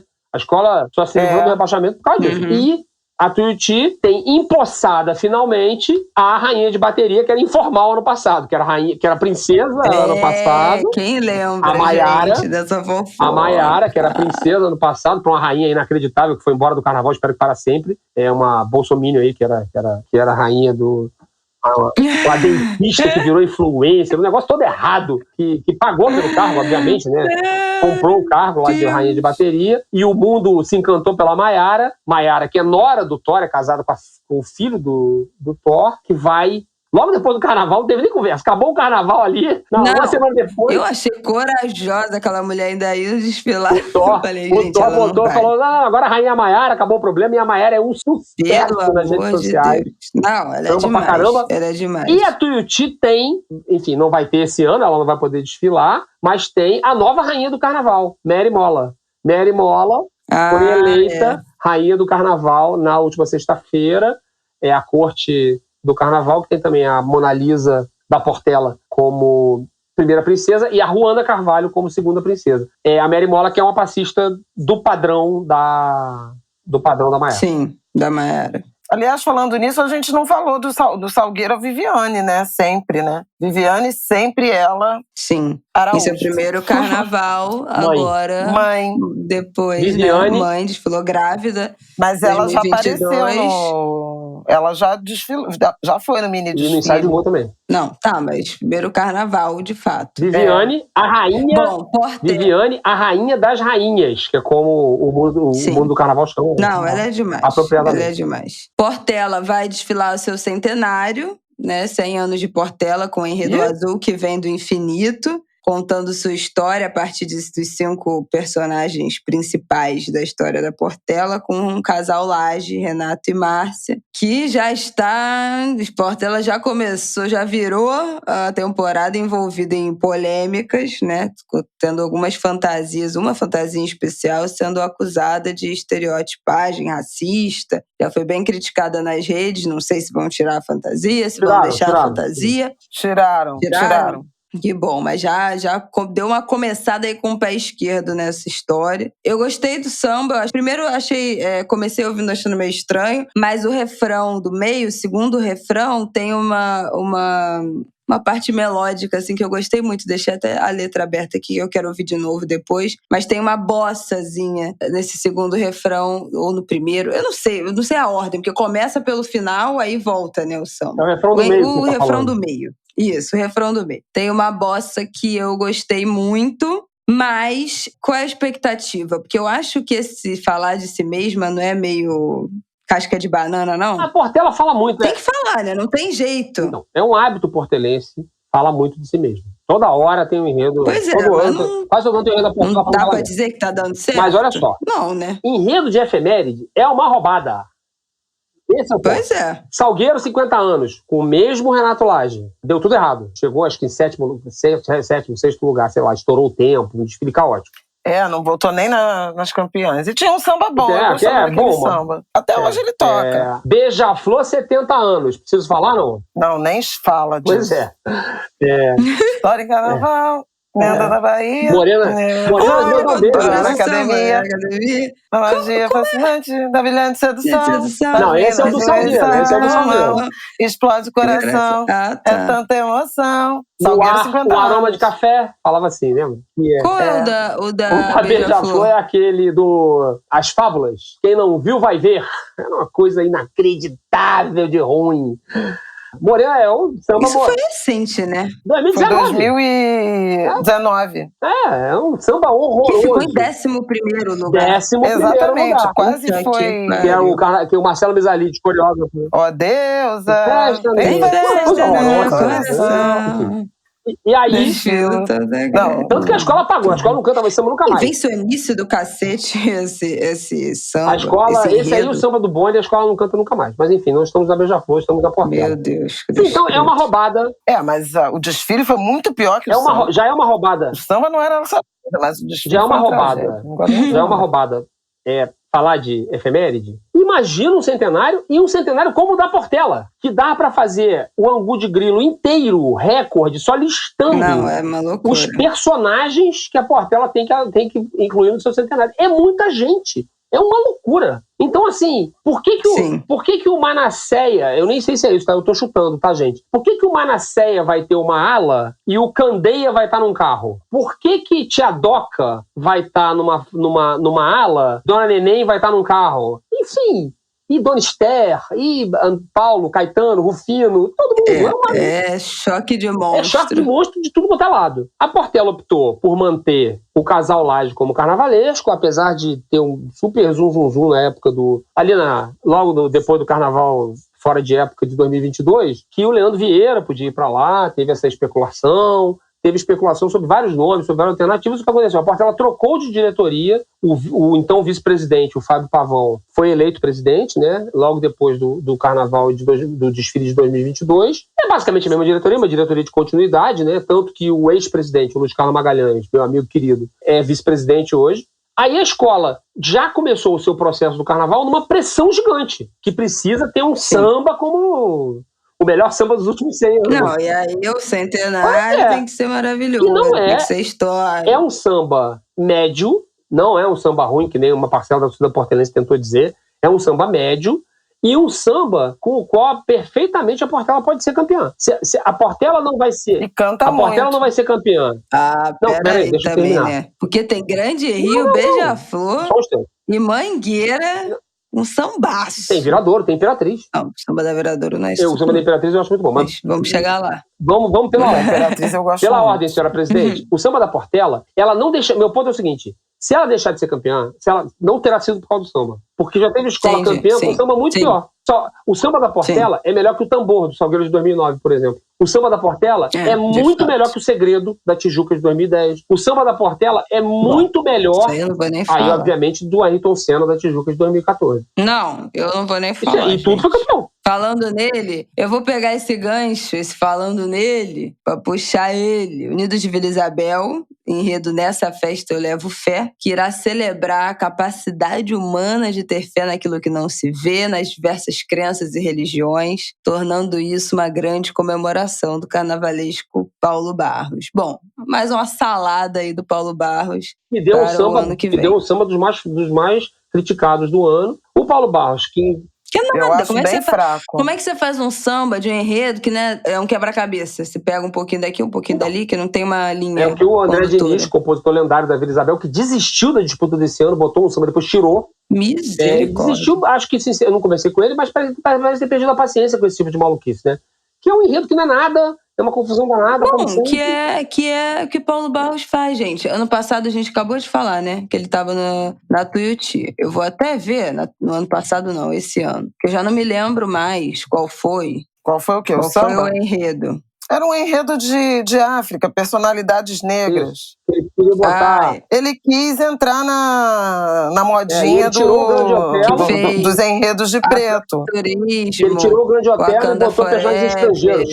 Tirou o Grande Hotel e botou a Beyoncé, se eu não me engano. Acho que foi isso. Uma salada. Mais uma salada, como ele tem feito nos últimos anos. Mal pensada. Então... De novo, esse enredo da Vila Isabel. Não, e terminamos o carnaval desse ano, assim, boa sorte pra Vila Isabel, né? Porque depois do desfile horroroso que ele fez na Tuiuti, quem é que vai querer fazer um carnaval com esse cara? Mas a Vila Isabel, né, veio pra provar que tudo é possível. O que acontece com a Vila Isabel? O presidente da Vila Isabel agora é o filho do capitão Guimarães, o Luiz Guimarães. Ele assumiu a escola, ele era o vice-presidente, o presidente renunciou, ele virou presidente. E o capitão Guimarães é a última pessoa do carnaval que adora o Paulo Barros. Ninguém mais adora o Paulo Barros, ele adora. O Paulo Barros, ele fez uma decadência há muito tempo. Em 2017, essa decadência foi interrompida com o título da Portela, mas é um título que tem muito mais a ver com a Portela do que com o Paulo Barros. Ele tem ele obedece às tradições, os preceitos, os pilares portelenses dessa escola gigantesca, né? E aí ele acaba conquistando o título que a Portela queria há tanto tempo, desde 84 não era campeã, acaba o título empatado com a Mocidade, mas enfim, isso aí é outra questão. E depois disso, nada dá certo. Ele é vice-campeão na Viradouro, em 2019, mas é um carnaval muito mais rico do que qualquer outra coisa. Ele lá deixa a Viradouro numa situação... Deixa a Viradouro na roubada, porque ele resolve ir embora intempestivamente da Viradouro. Em 2000 aí ele vai para Tuiuti, né? Faz esse carnaval que a gente já comentou. Naufraga. E do nada, o capitão Guimarães, que é a última pessoa que gosta dele no carnaval, que, enfim, considera ele ainda o que ele foi um dia, leva ele pra Vila Isabel e ele me inventa esse enredo desse. No zoom dos bastidores do carnaval, comentava-se, a Vila Isabel foi uma das últimas a anunciar um enredo, comentava-se que o Paulo Barros queria fazer um enredo sobre a morte nesse desfile na Vila Isabel. E que parece que não foi bem recebido pela direção da escola, enfim. Não, mas olha, eu acho que é um excelente enredo. Mas eu não sei se o Paulo Barros teria a plástica necessária. Ia fazer trilha do Michael Jackson. Era o que ele ia fazer na morte, né? Óbvio. Porque assim, o Dia dos Mortos, por exemplo, dá um excelente carro. Só que assim... Mas o Paulo Barros não tem plástica pra isso. Então assim, Vai botar um monte de apocalipse zumbi. Isso aí. Ué, é mentira? Claro, ia ter Walking Dead, ia ter toda... Não tem porque ele não quer ter, porque esse não é o estilo dele. Ele não preza por isso. Ele gosta de outro tipo de desfile, outro tipo de carnaval. Ia botar, sei lá, Gasparzinho, Fantasminha Camarada, sei lá, essas coisas de Disney, de Hollywood. Não dá. Pra ele não dá pra fazer isso, não. Bota na mão de Bora Haddad. E aí acabou esse enredo de festas, que é um enredo que já foi feito 1 milhão de vezes, várias escolas já fizeram. Não é nada. Isso aí não é nada, e deu um samba dos mais criticados. Fim de tabela total. Bom, Imperatriz. O aperreio do cabra, que o excomungado tratou com maquerência e o Santíssimo não deu guarida. Adoro! Que é um enredo sobre os cordéis nordestinos, que fala sobre a chegada de Lampião e Virgulino no céu e também no inferno, e será feito por Leandro Vieira. Então, né, Leandro estreando? Na Imperatriz. Quer dizer, ele fez no acesso à Imperatriz, né? Ele fez subiu, no acesso. Estreando na Imperatriz. Ele subiu com a Imperatriz, aí, não foi? E aí depois foi pra Mangueira, e aí então voltando pra Imperatriz... Não. Ele fazia Mangueira e Imperatriz. Ele fez a Mangueira e Imperatriz. Como a Imperatriz subiu... Depois fez Mangueira e Império Serrano. Ele ficou na Mangueira. Isso. Ele subiu a Mangueira e subiu Porque o Império. você pode ser carnavalesco de escolas que não estejam no mesmo grupo. Ou na mesma cidade, série, né? Como são vários carnavais de São Paulo. Aí eu ouvi, o que eu vou dizer, eu ouvi muito da Cidade do Samba e eu formei opinião, conversando com muita gente sobre isso. A Imperatriz é uma das favoritas ao título. A Imperatriz vem para brigar pelo título. O Leandro levou vários profissionais que trabalhavam com ele na Mangueira, nos carnavais que ele fez na Mangueira. Ele tem todo o dinheiro que ele precisa. Hoje ele não era isso na Mangueira. Hoje ele é um dos carnavalistas mais bem pagos do carnaval, até merecidamente, né, por tudo que ele mostrou esses anos todos. Uhum. Super merecidamente. Um enredo muito criativo, um raro enredo delirante do carnaval. O carnaval vive uma era de literalidade. As pessoas fazem as coisas literais, né? Não tem delírio. Por exemplo, vou falar um enredo dos anos 80. A Lapa de Adão e Eva. Um enredo que o Joãozinho 30 fez na Beija-Flor. Isso é um enredo delirante. Você imagina que Adão e Eva viveram na Lapa, no Rio de Janeiro. Ratos e Urubus, Larga Minha Fantasia. Um enredo do lixo que vira luxo. Enfim. O Leandro propõe um enredo delirante. É um enredo totalmente de ficção. Não tem nada de real nele, além dos personagens. A Imperatriz hoje é comandada.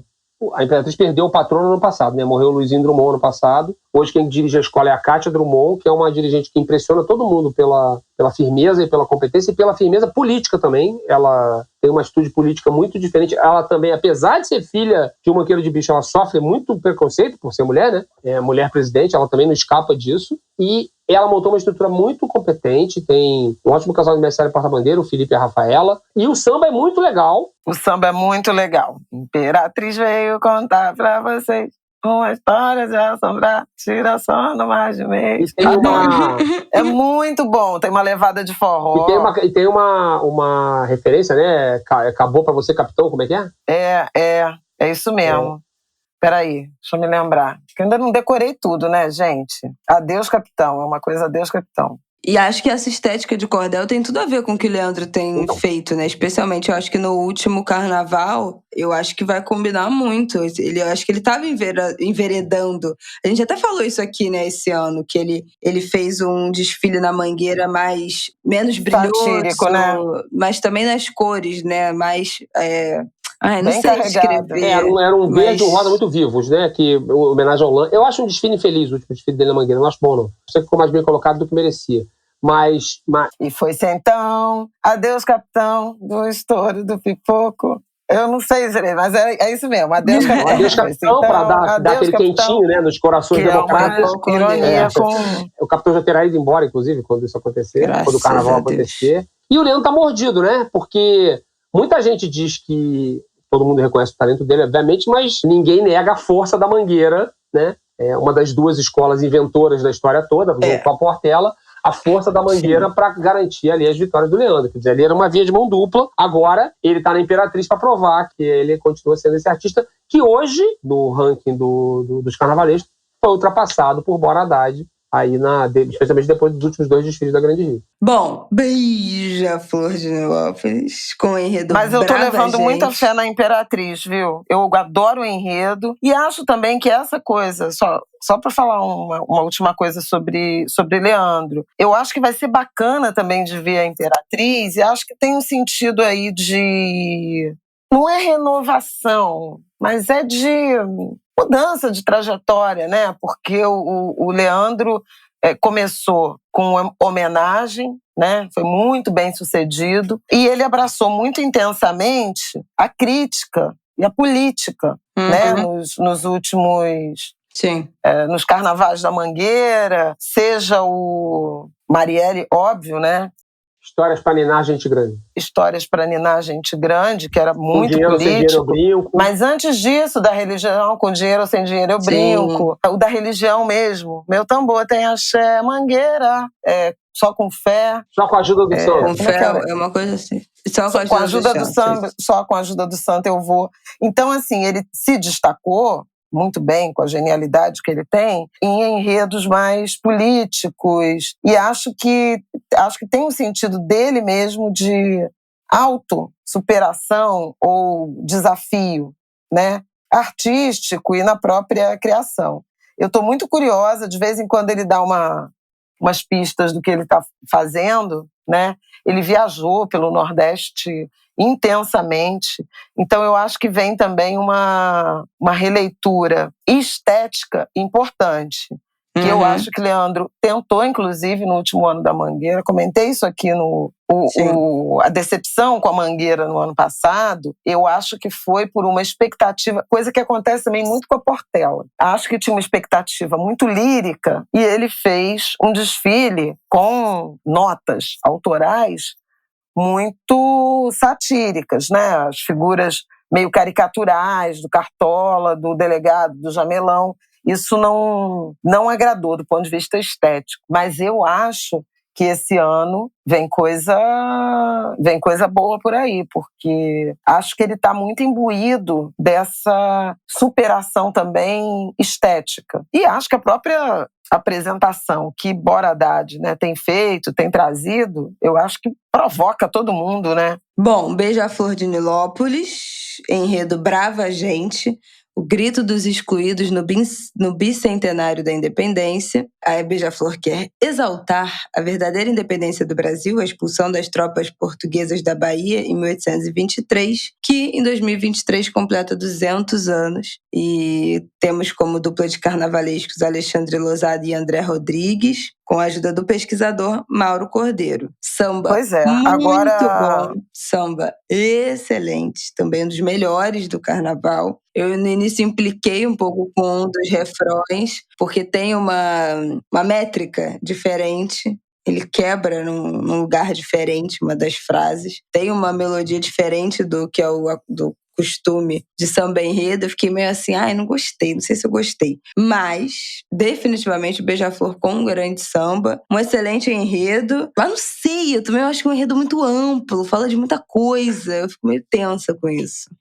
O enredo parte da independência da Bahia, né, para fazer um reconhecimento dos 200 anos. É muito político, né? Eu estava falando do Leandro, tá em alguma medida se afastando, né? O Aidan falou de um enredo delirante, embora tenha conteúdo político também nesse enredo dele, mas estava falando dessa característica e talvez de um Leandro saindo, né, de um formato, e a Beija-Flor está intensificando, né, essa veia da crítica política, né, da provocação política, histórica, e que está sendo muito bem recebida pela escola, né? A escola abraçou isso. É engraçado, porque é muito forte. E eu acho curioso, porque 2003, quando a Beija-Flor foi campeã, com um enredo também político, saco vazio não para em pé, sobre a fome, né?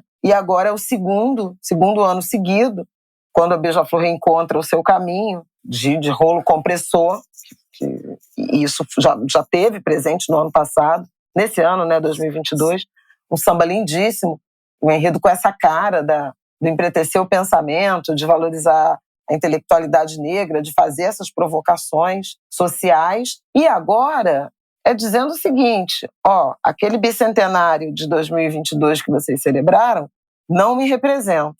O que me representa é o bicentenário da independência da Bahia, que foi uma revolução, né? uma revolta popular, né? Com participação popular dos negros. Então, a partir dessa história, ela traz histórias levantes genuinamente populares em busca de uma verdadeira independência que não se deu. Mas eu acho muito forte, assim, o samba, deixa Nilópolis cantar pela nossa independência. Subversivo beija-flor das multidões. Subversivo beija-flor das multidões. Está muito forte e a escola está muito orgulhosa disso, né? Além de mais 2 fatores, que aí o Adam vai falar, mas eu acho importante. A eleição da nova rainha, né? A Raíssa se despediu. Saiu a Raíssa, entrou a Lorena Raíssa. E a Isabela mencionou a Vicky, né, com o Vantuí. O Neguinho convidou a Ludmilla. Então também uma voz... E eu achei que a Ludmilla, nem todo mundo gostou, mas eu gostei muito da gravação. Achei que ela foi respeitosa com o Neguinho. Seja pela cadência, seja... Ela foi respeitosa. Ela foi uma voz assim que não tentou duelar com ele. Ela realmente apresentou uma feminilidade sem tentar... Oi, eu sou a Ludmilla, sabe? Eu estou muito empolgada com a minha escola. Bom, é uma continuação do enredo do ano passado. Assim que esse enredo foi pensado. O enredo do ano passado, o enredo de 2022. Com uma diferença na produção na concepção e na produção do carnaval, que agora o André Rodrigues foi promovido a carnavalesco e forma dupla com o Alexandre Lousada, uma configuração semelhante que a gente falou da Tuiuti. Um carnavalesco muito experiente, que é o Lousada, com um carnavalesco emergente, um carnavalesco da nova geração, que é uma força artística muito impressionante e que dá o tom, né, desse enredo da Beija-Flor. Eu apresentei na festa dos protótipos, eu fui o apresentador. As fantasias são muito interessantes, muita coisa muito bonita. A escola vai estar mais leve, principalmente nas suas fantasias. Tudo muito claro, tudo de leitura muito, muito simples. A escola fez um processo de eleição da nova rainha de bateria. As 3 candidatas finalistas eram muito boas. E tudo gente da comunidade. Sim. Aliás, 3 escolas optaram pela sua comunidade nesse cargo aí, que não conta ponto, mas conta muito para a imagem, né? A Tuiuti com a Maiara. Sim. A Imperatriz, que a Isa saiu, né, do lugar de rainha de bateria. E a Imperatriz escolheu uma pessoa da sua comunidade, a Maria Mariá, e a Beija-Flor com a Lorena, que ganhou da Aiene. Eu torci muito pra Lorena, porque ela tem 15 anos, né? E então, a Raíssa, quando... Pois é, a Raíssa, quando entrou na Beija-Flor, tinha 12. Então, também já faz parte da tradição ser uma menina muito jovem. E as outras eram mais velhas, tinha uma de 20 e poucos, outra acho que de 19. Não, a 40. A Clara tem 40 anos. Meu é uma coisa bacana. Eu achei que uma tinha 20 e muitos e a outra tinha... A Aiene tem 21, se eu não me engano. As 3 são muito da família Beija-Flor. O irmão da Aiene... Não, as 3 eram excelentes. Mas eu, por isso dessa história da Raíssa ter entrado muito nova, eu torci muito pra Lorena. Fiquei muito feliz. Tem uma história, a mãe da Lorena, a Aline, entrou em trabalho de parto da Lorena depois do ensaio técnico de África. É uma história... É maravilhosa essa história. Ela fala que pararam o ônibus que levou a gente da Beija-Flor, parou na maternidade e deixou minha mãe e eu nasci. Isso é muito sensacional. Maravilhoso. A Beija-Flor, ela é favorita ao título, obviamente, é uma das favoritas ao título. Ela está numa posição de desfile excelente, ela é a 5ª escola, a penúltima escola a desfilar. O Carnaval hoje está entendendo que a penúltima escola é melhor que a última. Inclusive, a Grande Rio foi a penúltima escola de 2022. A gente já viu no Empretecer o Pensamento uma nova ordem estética na Beija-Flor, né, que deu uma outra cara para a escola, muito mais bem elaborado e tudo. Trocou o coreógrafo da comissão de frente, era o Marcelo Misaelides, que foi para a Imperatriz fazer o carnaval com o Leandro. E agora são o Jorge e o Saulo, que eram da Mocidade, que são os coreógrafos que fizeram o Aladim. Lembra aquele Aladim que voava pela Sapucaí? Eles que fizeram. Bom, não é meu estilo de comissão de frente, mas virou isso, né? torcendo eu também por não ele. gosto. Eu também não gosto. Pois é. Marrocos, né? Sim. Aquele Marrocos que na Copa agora voltou a história do samba.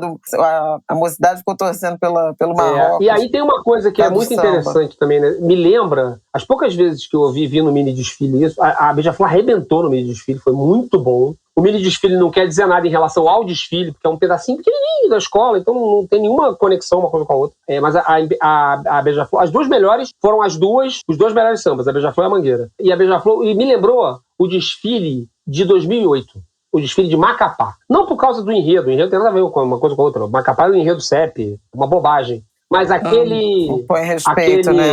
Aquele refrão, comunidade impõe respeito, bate no peito, eu sou Beija-Flor. Esse samba tem isso várias vezes. Tem isso no Deixa Nilópolis Cantar, tem isso no Baixada em Ato de Rebelião. Enfim, é o tempo todo. A escola canta, a escola grita o samba, uma coisa muito empolgada. A bateria tá muito bem, Selminha Sorriso Claudinho muito bem. Enfim, eu acho que a escola vai disputar o título. E a última escola a desfilar, o do Viradouro, com o enredo Rosa Maria Egipsíaca. Ela foi trazida, escravizada para o Brasil em 1733, desembarca no Brasil, e é considerada a primeira mulher negra a escrever um livro. E será a homenageada da Viradouro em 2023, ideia de enredo do carnavalesco Tarcísio Zanon. Achei incrível, eu não conhecia essa história. Então, a gente até falou aqui, né, que a gente nunca tinha ouvido falar dessa história. Então, um excelente jeito de apresentar uma personagem, né, para a comunidade negra, trazendo como enredo. Mas não achei o samba esse papel bonito do carnaval, né? Esse papel do carnaval pedagógico, quanto, né? Mas o samba... achei ok. Vou começar dizendo logo que a Viradouro vai disputar o título, porque todo ano a Viradouro vai disputar o título. A estrutura que a escola tem é uma coisa muito impressionante. Muito mais bem elaborado.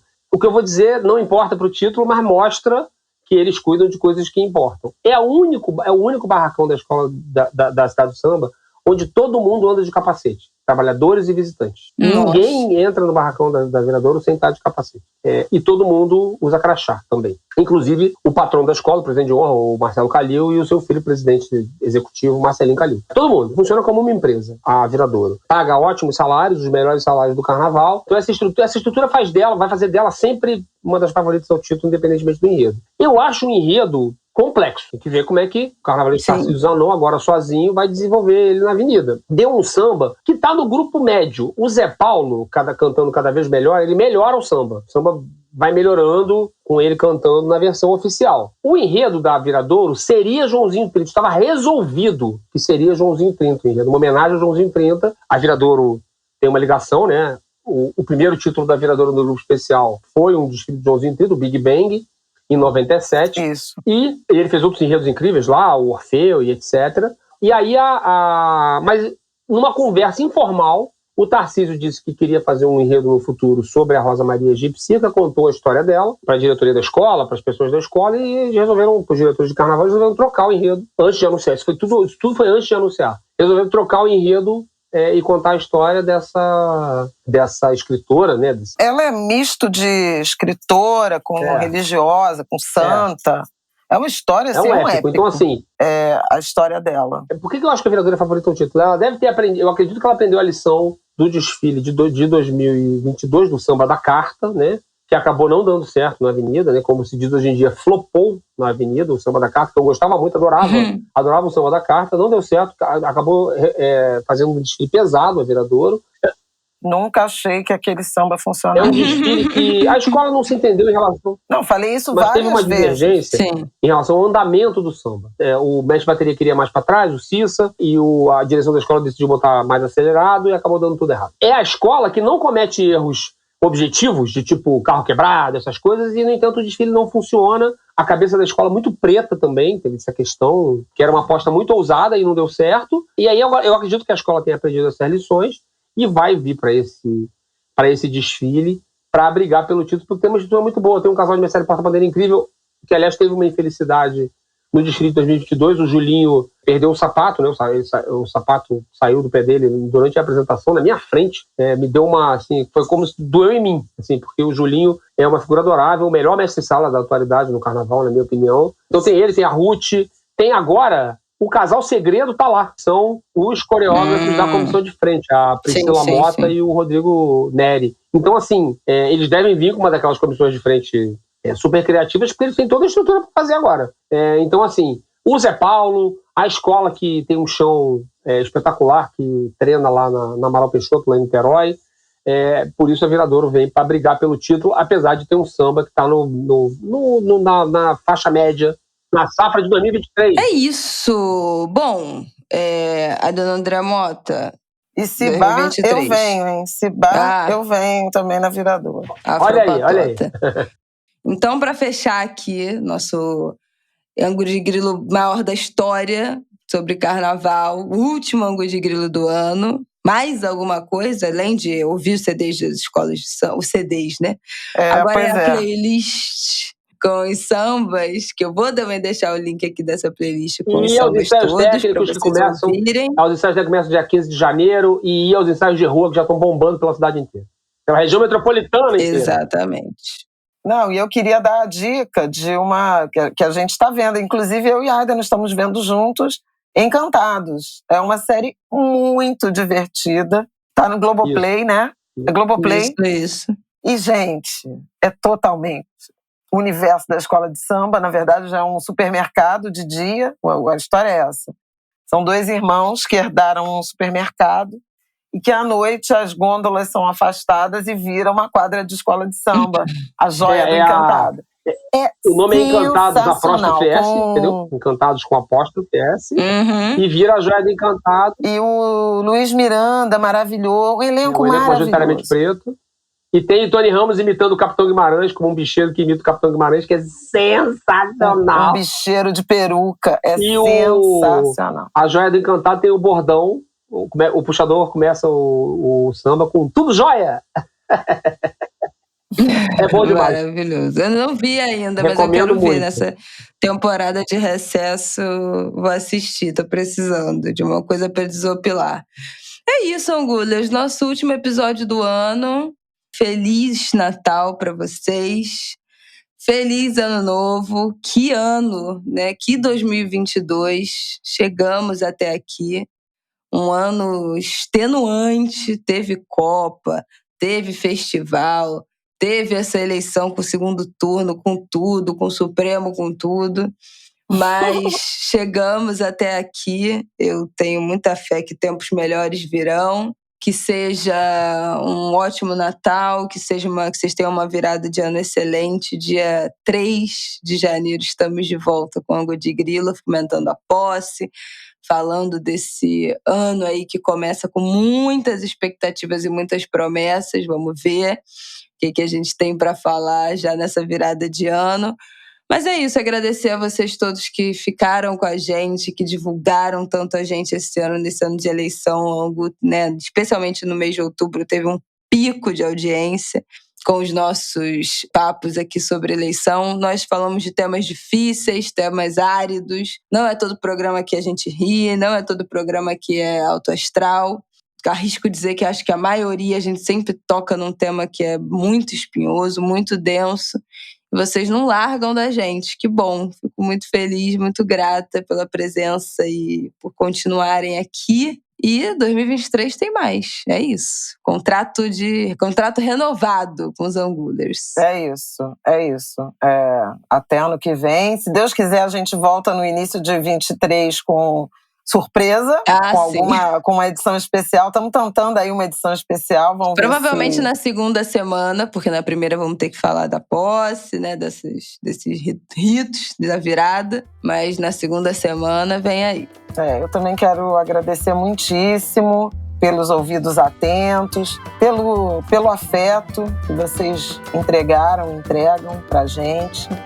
E a gente também, não foi fácil, não foi simples, não foi um ano duro, mas eu acho que termina com muita esperança, né? E essencialmente, isso nos move.